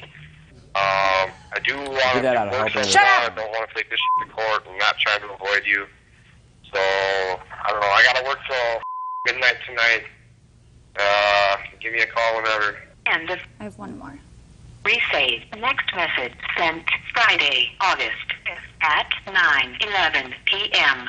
Monica, I'm calling you again because I'm trying to set up some sort of payment plan with you because I've been working a lot. I have 2 jobs. Yeah, so call me back and let me know what's up. I don't want to take the court. I'd rather pay you in cash and get it dealt with. Call me back. End of.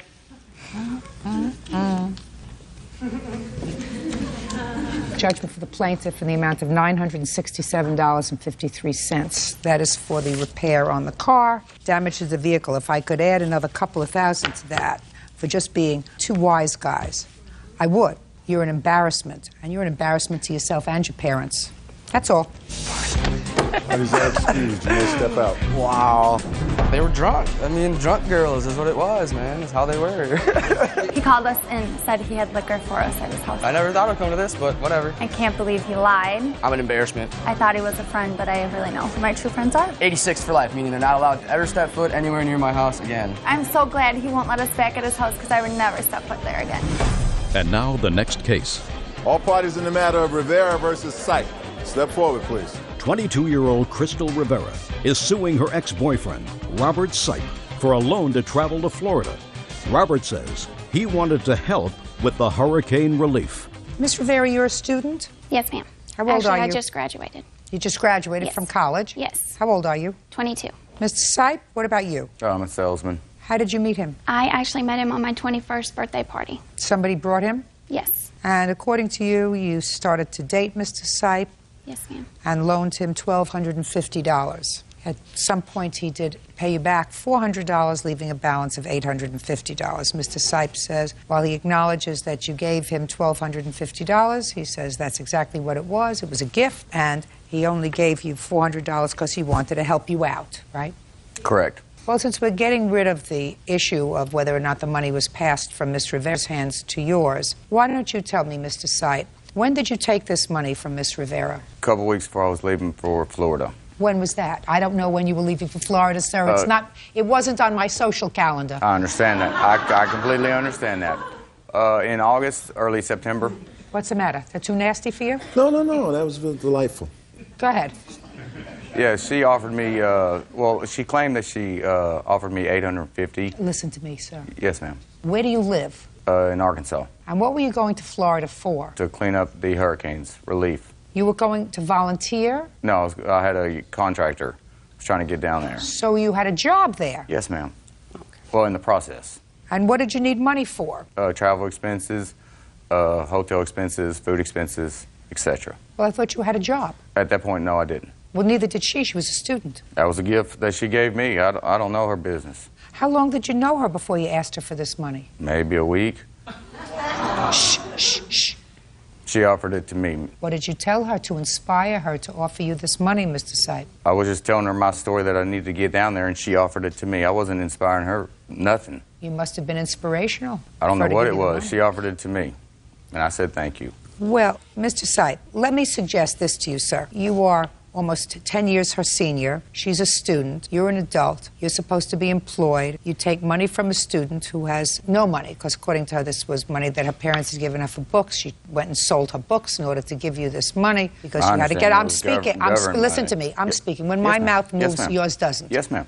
So that would suggest to me that something is off with your moral compass. Taking money from somebody that you met for a week, knowing that she doesn't have a lot of money. I'm speaking. Yes, ma'am. So I'm telling you, that would suggest to a stranger that you're a taker. That's a given. You're a taker. If she, in fact, offered you this money and just said, I want you to take it, it's a gift. So now I want you to tell me, what epiphany did you have at some point? What finding of religion did you have that inspired you to give her $400? Good deed. He's cute. It's the truth, He's though, cute. ma'am. He's cute. It is the truth. To somebody, but not to me, Mr. Sipe. That's fine, but it is not the truth. to me, sir. It is the truth, though. Let us say that I believe you for a moment, that she was smitten with you, because that would be the only reason she would give you money. If she wasn't romantically interested in you, she wouldn't have given you the money, right? Well, I wanted to help the people in the hurricane. You wanted to help the people in the hurricane? Well, she's also mentally challenged. I understand that. I mean, I can understand helping the people in the hurricane. Send them $1,250. Don't give it to him. Right. He didn't even end up going. Right. Right? Correct. Take your money and send it to the Red Cross. I've actually started a nonprofit corporation to help the people from Well, the that's previous fine. hurricane. He's not a nonprofit organization. Nowhere to send your money.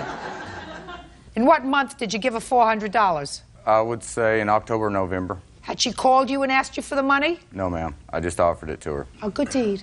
A very good deed. Yes, it is. We're going to have another good deed. And then Judgment a for the week- plaintiff in the amount of $850. That's all. And all right. Parties have been sworn in. You may be seated. Folks, have a seat. What's your name?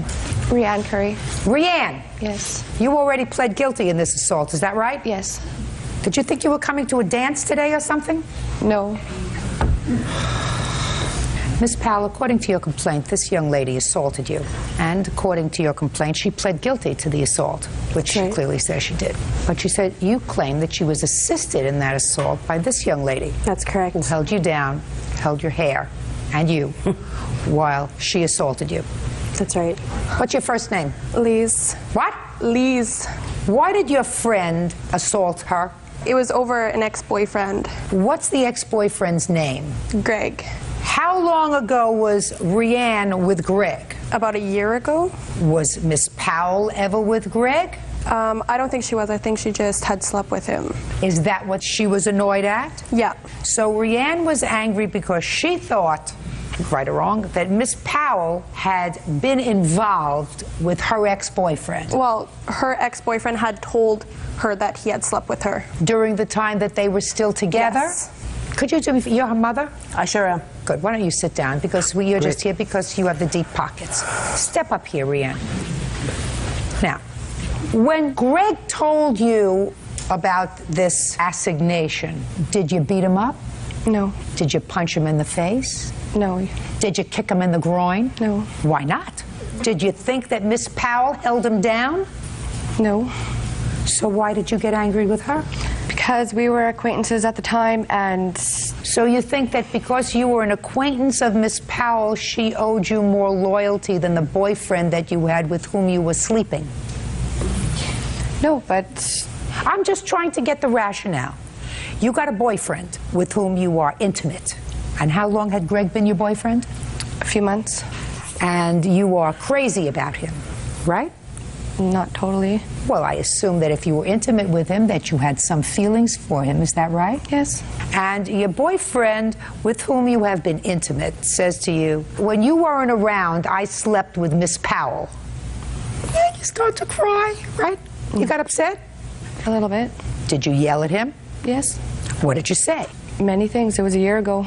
When did you assault Miss Powell? October of last year. And when did your boyfriend tell you that he had been intimate with Miss Powell? September of last year. Now, between September and October, had you seen Miss Powell? Not really, no. So the first time you saw her is when the assault took place, is that right? Yes. And where was that? At Pool Hall. And Lise was with you? She wasn't there in the beginning, but she came around, yeah. And she's a friend of yours? Yes. Had you told her about Greg's confession? Yes. You see how it all fits in? You want to know why? Because it's common sense. That's why it all fits in. Tell me what happened when you saw her. I had seen her and... No, look at me. Don't look at the floor. Sorry. Don't look at the water. Look at me. I had seen her in the pool hall with him, and I got... With Greg? Yes. Oh, she was with Greg in October. Is that right, Miss Powell? We were friends, and at the time, she was dating his brother, who's Matt. Okay. But you were with Greg, and you were no longer with Greg. No. So you saw her, and she was with Greg. And what did you say to her? At first, I didn't say anything to her, and then when she had come outside, I had confronted her. What did you say to her? I asked her what the problem was, and that's when... Well, I didn't hear about any problem. What do you mean what the problem was? She disrespected me, that's the How did she problem. disrespect you? By sleeping with my boyfriend. Disrespected you? Yes. Your boyfriend disrespected you? Yeah, that too. Okay. And what did she say to you? She said, what are you talking about? And I basically said, you know, well, what I'm talking about. And that's when a fight broke out. No, that's just words that I hear so far. Mm-hmm. After you said, I don't know what you're talking about, what happened, Miss Powell? On that note, I did not say anything before it happened. There were no words said besides some name calling from her to me before she hit me. Where did she hit you? In the face. With what? With her fists.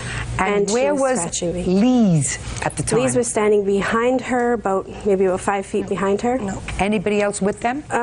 Greg was walking with me outside, and Matt was outside, who at the time Matt was Rianne's boyfriend. And then what happened? She started hitting me, and she's saying, "Come on, Sherry, hit me, hit me." And at the time, it happened so fast that I barely knew who it was. I had no idea what she was doing or why she was doing it.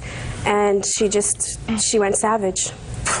Okay, she's already acknowledged to the police and to the courts that she assaulted you. What I want to know is what Lisa's participation was, if any. There were some words said. By whom? I said, "What the Rianne?" Like, I was totally confused. She said, "What the Sherry?" And then she was hitting me and scratching me and pulling me by my hair. I had turned her around because before I was up against a concrete wall, and she was pulling my hair and hitting me, hitting my head off the wall. So I turned her around to get away from the wall. And as I turned her around, I took control of her. And then Lise came in because she knew that I had some control. And she started pulling my hair. From behind? Yes. And then what happened? And then Greg said, which is Matt's brother, Rianne's ex-boyfriend, said, "You have nothing to do with this, Lise, get away." And from what I understood, Greg had taken her away, but I think that she had backed away. You mean Lise? Yes. Okay. How long did she hold your hair? Maybe about 10 seconds, not even. While she was holding your hair, what was Rianne doing? She was hitting me and scratching me. Judge Judy continues in a moment. Sherry had Rianne by the throat and had her fist out like that. Sounds right to me. She started it. Yeah. What else would I do? Just sit there and be like, oh, you can go and hit my girlfriend? Yeah. Real cases, real people. Judge Judy. 18-year-old Sherry Powell says her former friend, 17-year-old Lee Schwannard, owes for an assault. Lee says she was trying to break up a fight between Sherry and her friend. Okay. Now I'll hear you. When they were fighting, I was in the car with my two friends. Rianne had been taken a little while, so I went to see where she was in the pool hall, but they had been outside. And I came in, and Sherry had Rianne by the throat against a brick wall, and my first intention was to pull her off of her. Like, this girl's way bigger than my girlfriend, so I was like, Kate, no, this is retarded. So I pulled her off there, and then that's when Greg told me, back off these, and I was like, Kate, yeah. And I stood there, and they finished their fight, and then we left. Why did you put your hands on her? To pull her off my girlfriend. You have no right to do that. Well, if you, like... You have no right to do that. Yeah, but she was sitting there hurting. I don't, listen to me. I don't believe that you weren't there and didn't see how it started. Don't believe your cookie. Don't believe your cookie. You knew exactly what was going on because she's your friend and you knew she was angry at her. But I wasn't even there when it started. Don't believe you, my dear. Don't believe you. It's just too coincidental that at a time when she seemed to be getting the upper hand, you stepped in. Just too coincidental to me. I stepped in for 2 seconds to get her off Rianne. That's what I did. When you got her off Rianne, did Rianne continue to assault her? Rianne wasn't even hitting her when I pulled her off. Sherry had Rianne by the throat and had her fist out like that. Sounds right to me. Sounds perfect to me. She started it. She hit her first. She confronted her first. She assaulted her first. Yeah. So that's what happened. That's what happened. I'm not saying that's not what happened, but I pulled her off my friend. I walk in and she's got my friend by the throat. My immediate reaction is to do that. Like, what else would I do? Just sit there and be like, oh, you can go and hit my girlfriend? Yeah. Yeah. Why would I do that? Because then you wouldn't be standing where you are. If I believed you, which I don't, because I find that somebody who can't even figure out that their shirt is supposed to meet their pants when they come to court is not going to tell me the truth. I'm not going to tell you. Why would I stand up here and lie? Why? Yeah, exactly. I have no reason to sit here and lie. Oh, yes, you do. No, I don't. I have no reason. No. I don't even talk to her no more. This has been a year ago. Let me explain to you why you do. Because she's suing your mother. Because your mother is responsible for you. She's suing your mother for $5,000 because you permitted, at least for a period of time, your friend, who also doesn't know how to dress when she comes to court, to assault her by holding her hair and allowing her to be hit. You did that. But that didn't even happen. You have a police report, please? No, they would not release it to me. Do you have a hospital record? Yes, I do. May I see it, please? I have a picture, too. Okay.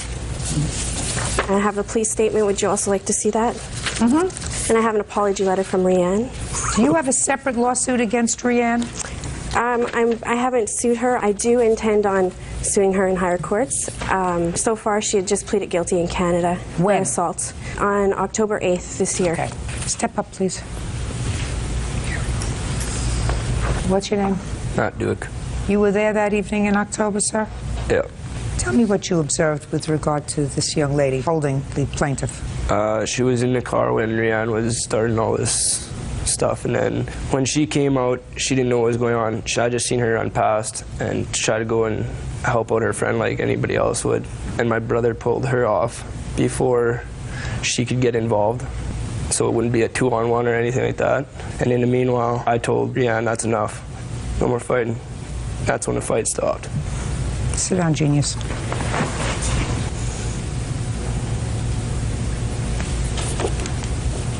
What did you plead guilty to, Rianne? Assault into Sherry. Were you sentenced yet? What I have here is my 12-month conditional discharge. Can I see it, what they please? gave me. Can I see it, please?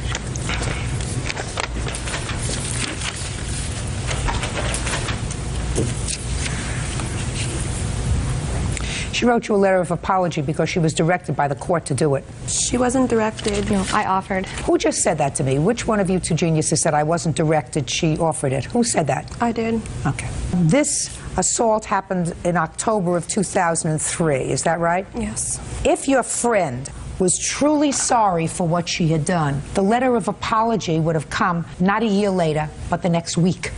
Do you understand? Yes. Good. The letter of apology, which was directed by the court. It's here in the order. This is the dumbest bird. You just have to listen to this. That a court accepted as an apology letter. 18-year-old Sherry Powell says her former friend, 17-year-old Lee Schwinnard, owes for an assault. Lee says she was trying to break up a fight between Sherry and her friend. I didn't have to write this letter of apology. I chose to. What happened between you and me was a huge waste of my time. But I'd like you to know that you should be apologizing too because of what you did to me. I have to let it go because I've realized a lot about both of you. I know how hurt and angry you'd be if another female stabbed you in the back like that. The both of you are in my past and I've moved on to better things. So, on my behalf, I apologize for doing what I did to you. Touching. Touching, and Very the touching. future of our country. Future of our country. Or theirs. Or theirs. Oh, Canada? Oh. Can I make a note on that Listen! letter? You have no right to put your hands on another person. She has no right to put her hands on another person. If your boyfriend disrespects you by fooling around, you do what's necessary to him.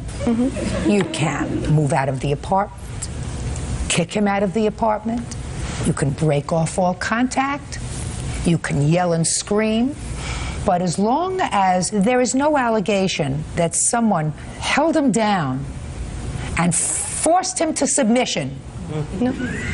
it's his fault. She had a part. It takes two to have sex.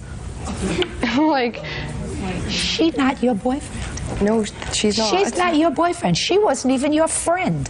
According to you, you knew her. She owes you no allegiance. You weren't married. You weren't engaged. You had a boyfriend for a couple of months. What do you do? I mean, do you work? Do you go to school? Do you do anything? Not right now, no. You don't do anything? No. You better find something to occupy your time. Judgment for the... What? She's also pregnant with his kid. Oh.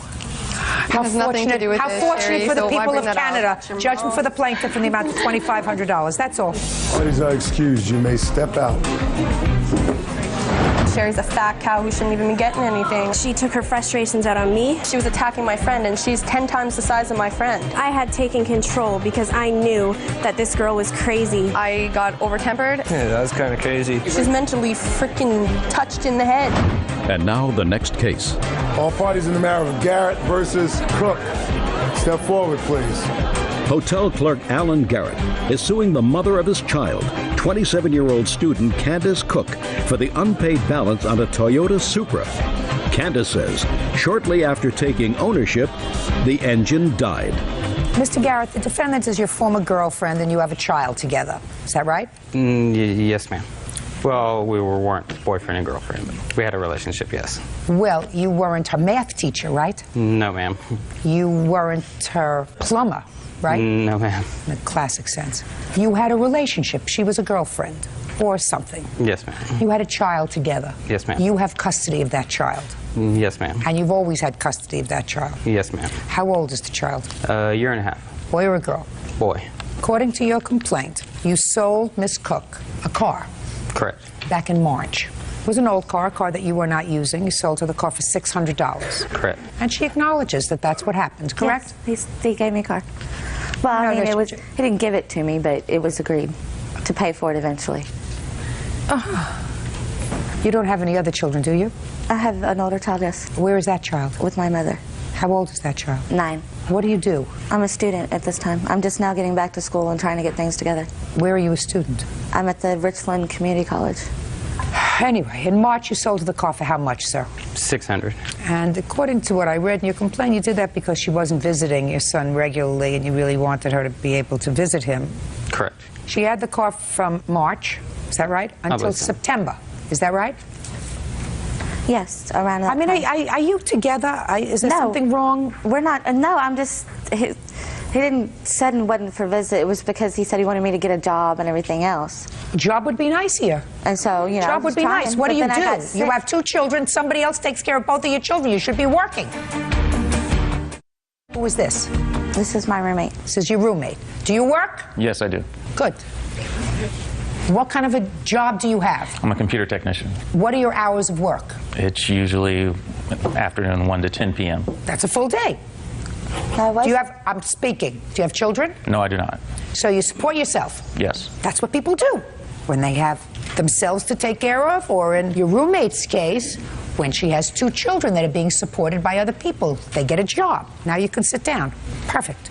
Now, she ran the car and had the car in her possession until September, when, according to you, what happened to the car? The engine blew, so I parked it. And then I called him and said, it's calling. I'm going to call a junkyard. And then once I get that money, I'll give you the money that I get from the junkyard. Well, I get a call from some guy I don't even know, never met, never anything, saying he's going to come get the car that Alan told him to come and get it. So that's where it turns up. I gave the car to somebody else. I don't even have somebody it. to pick up the car?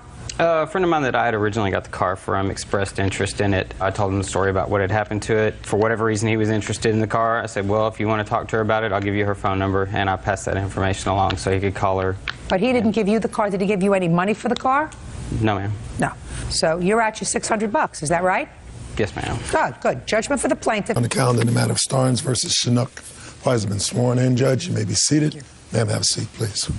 You know what I find fascinating, Bird?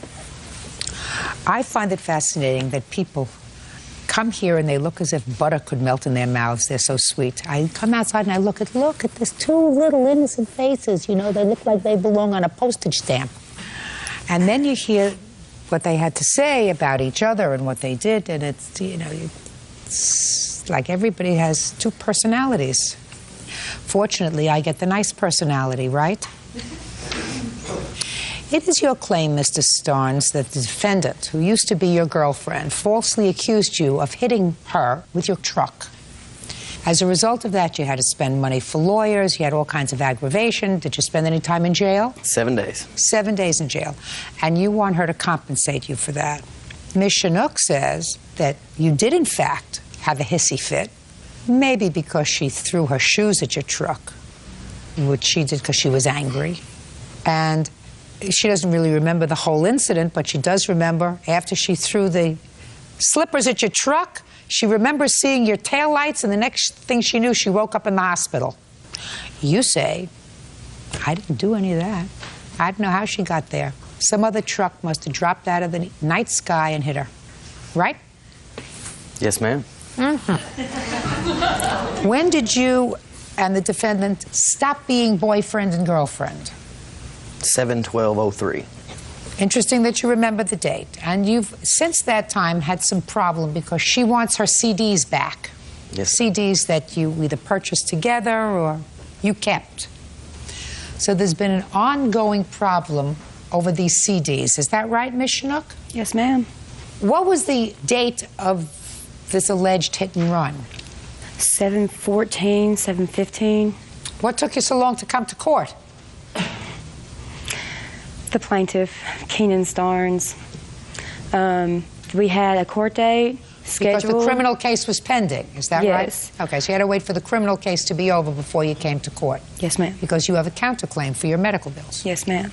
Now, after you had these ongoing discussions with Ms. Chinook about the CDs and how she was going to get them back, you decided to go over to see her, or you stopped by her house. Is that right? No, ma'am. Well, where did this incident happen with the slippers? About, say, 2 miles from her house, at some mutual friends' houses. What did you drive by there for? I was actually headed to the mall. I just picked some friends up around the corner, and we seen her out in the yard and stopped and talked to her. Who stopped to talk to her? Me and my witness, Brittany. Brittany is your new girlfriend? Yes, ma'am. Well, tell me what you said to her. She wanted the CDs back, She said that she wanted them back by 10 p.m. I told her that I had bought the CDs and that I wanted to get copies of them and she could have the bought copies and I would take the computer issue ones and that they would be returned to her. Now, how long had she been asking you for these CDs? 2-3 days. And was there any reason why you had this discussion with her, with your new girlfriend in the car? No, I just bumped into her. And you decided to stop and talk to her about the CDs with the new girlfriend in the car? Yes, ma'am. And this was 3 days after you broke up? You have a short attention span. Me and Brittany weren't together then. We're just friends then? Yeah. Okay, now when he told you you weren't getting the CDs back until after he makes copies of them, he took off, and what happened? Ma'am, I'm sorry. That is not what happened. I was at Lone Oak Manor. It was not 2 miles from my house. I did move here recently.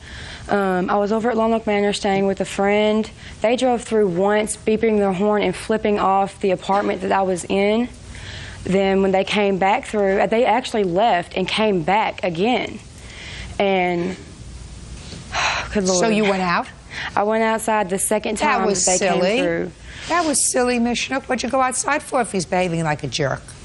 Because, ma'am, my CDs were my life. That's the only thing that I owned Your at that CDs point were in your time. life. Yes, ma'am. You better get a new life. I know.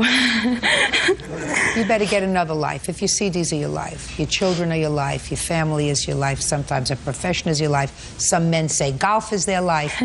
But I never heard anybody say my CDs are my life. So you went out after you saw him the second time, and what happened? I went outside. I told the plaintiff, Keenan, that I wanted my CDs back and that I knew that him and Brittany were together. She was supposed to be my friend at the time, Your Honor. According to several witnesses... Don't say, I'm not care what I'm witnesses sorry. say. I don't care if they were together or not, other than the fact that he stopped to talk to you with the new girlfriend in the car, which is pretty stupid. But that's probably consistent. All right, so you went outside and you said, my CDs are my life. Give me my life back. And he said, you'll get them back after I dub them. Is that the right word? That's the right word. Right word. After I dub them, you'll get them back. Yes, ma'am. And then he peeled off? No, ma'am. Then you cursed him? They started cursing. I What started about cursing? Then you cursed him? Yes. There came a point when he took off in the truck, and you took off after him. Yes, ma'am. What did you do when you took off after him? I took off after him. I said I want my CDs. I took off my sandals.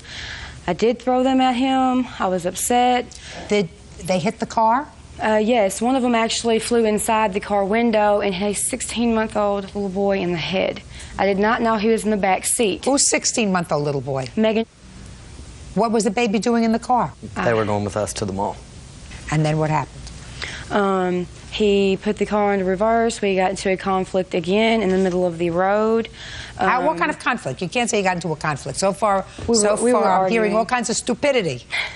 We were arguing, yelling, screaming, cussing. About that time, he told me to kiss my ASS goodbye and my CDs. And then? I can't really remember anything after that. I was in the middle of the road. They put the car in drive. They took off. And the last thing I remember is taillights. That's the only thing I remember after that. Where did you wake up? In the hospital. You have the hospital record? Yes, ma'am. Can I see them, please?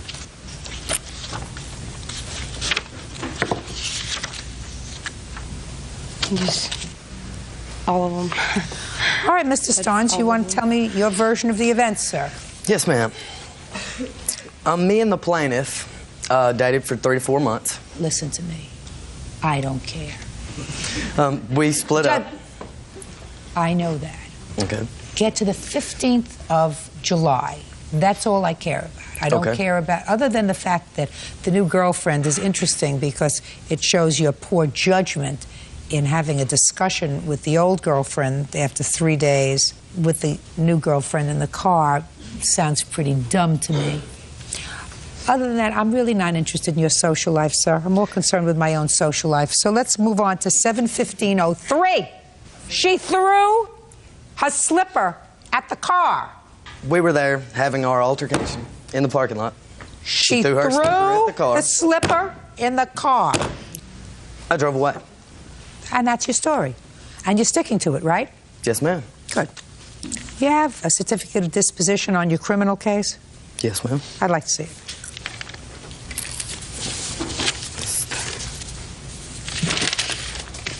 It's got to be one of these.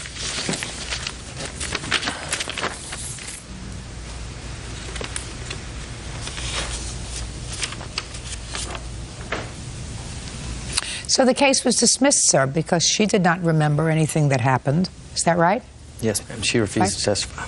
No, it doesn't say she refused to testify. It said, according to your lawyer, who files this affidavit with me, he said he went out to speak to her, and she said she didn't remember anything that evening and didn't remember being hit. Yeah. However, the police department did, in fact, interview a multitude of witnesses, according to the police report that I have here. And the multitude of witnesses, sir, say that you backed your car into her. Mm-hmm. You know that? Yes, ma'am. Well, you think that all those people were lying to the police? They must have been. I don't know, because there goes that car.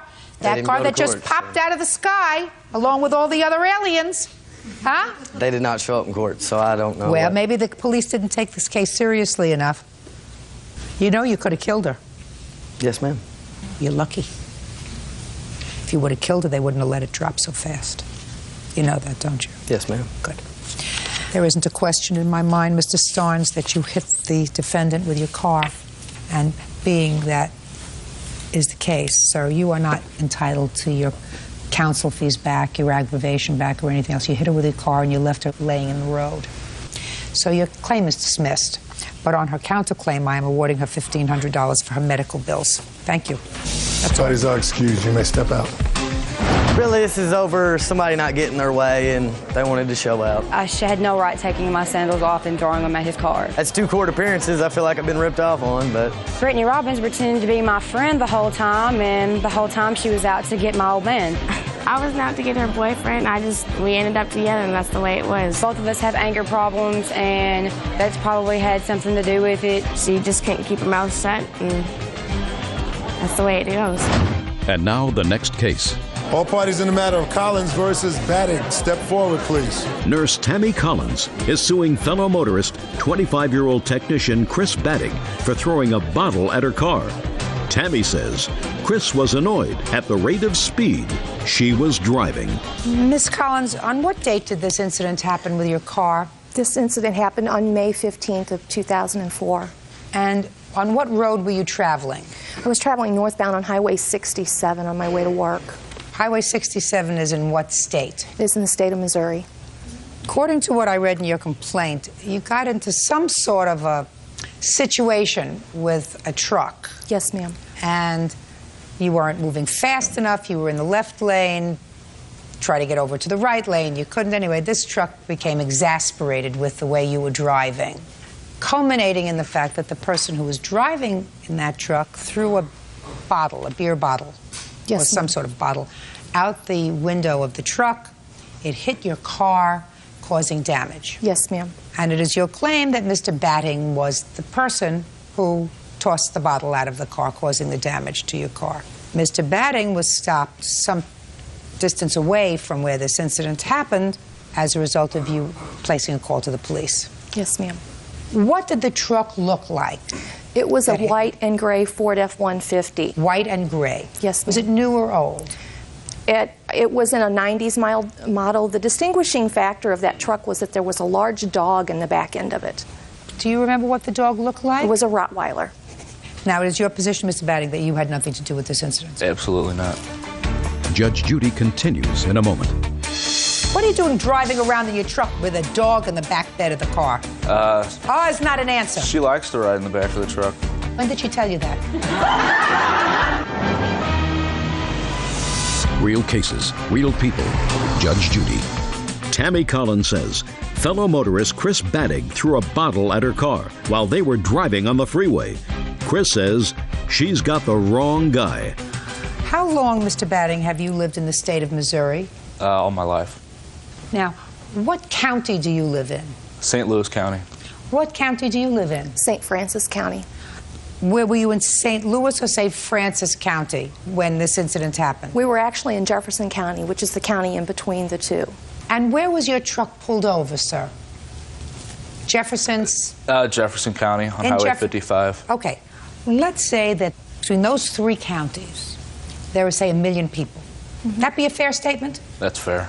We're going to, Mr. Batting, play with the statistics and the law of averages a little bit. Of those 1 million people, how many would you say, Mr. Batting, and you could give me an educated guess, sir. And if you get my drift of where I'm going, just smile along any time, sir. How many people do you think who live, 1 million people, have white and gray Ford trucks? A few hundred, maybe. I don't know. A few hundred. Let's say 300. 300. And how many people do you think, of those 300, Mr. Batting, in addition to having a Ford truck, have a Rottweiler? Maybe half. That's generous, Mr. Okay. Batting. That's It could be all of them. I haven't That's checked. generous. But let me take your figure. Let's say of the 300 people that have a Ford F-150 truck, 150 of them also have a Rottweiler. Now, of the 150 who also have a Rottweiler, how many of them do you think at about 3:15 in the afternoon were riding in their Ford F-150 trucks with their Rottweilers? How many? Give me a number. I didn't see any. 5 others. people. 5, yeah. Five, maybe 5 people. Now, of those 5 people riding in their Ford F-150 trucks somewhere in the state of Missouri, in those 3 counties, how many of them do you think were around the area where this bottle got thrown at the plaintiff? Would you say maybe 2? Maybe 2. So that what you're saying to me is, since you were driving in a white and gray Ford truck, right? Yes. With your Rottweiler in the back of the truck, Yes. when you were stopped by the Police. that there was a 50-50 chance, given your best scenario, that it was somebody else who threw the bottle at her car. That's what you're saying to me? I don't believe there was a bottle thrown at her car, so I don't know. Well, just a minute, Mr. Batting. Your answer doesn't question that there wasn't a bottle thrown in her car. You say, I never saw this lady. I wasn't there. I don't know what she's talking about. You don't say we got into a thing with our cars, but I never threw a bottle. You're saying it wasn't me. Right. Wrong. Can I see the estimate of the damage to your car? Yes, ma'am. There's photos here. There's a copy of the police report, which you already have, and also an estimate from a very reputable auto repair facility. What are you doing driving around in your truck with a dog in the back bed of the car? Oh, it's not an answer. She likes to ride in the back of the truck. When did she tell you that? Very often. I want to know when she told you that. She tells you that often. Not with words, no. All right, Miss Collins. I see where there were little chips on the car. I see your estimate. I think you can get the car painted for $1,000, and that's what I'm awarding you, not $3,500. Mr. Batting, got to hold your temper, sir. Got to hold your temper. Somebody isn't driving fast enough for you. Take a deep breath. Life is short. Do you understand? That's all. Goodbye. Parties are excused. You may step out.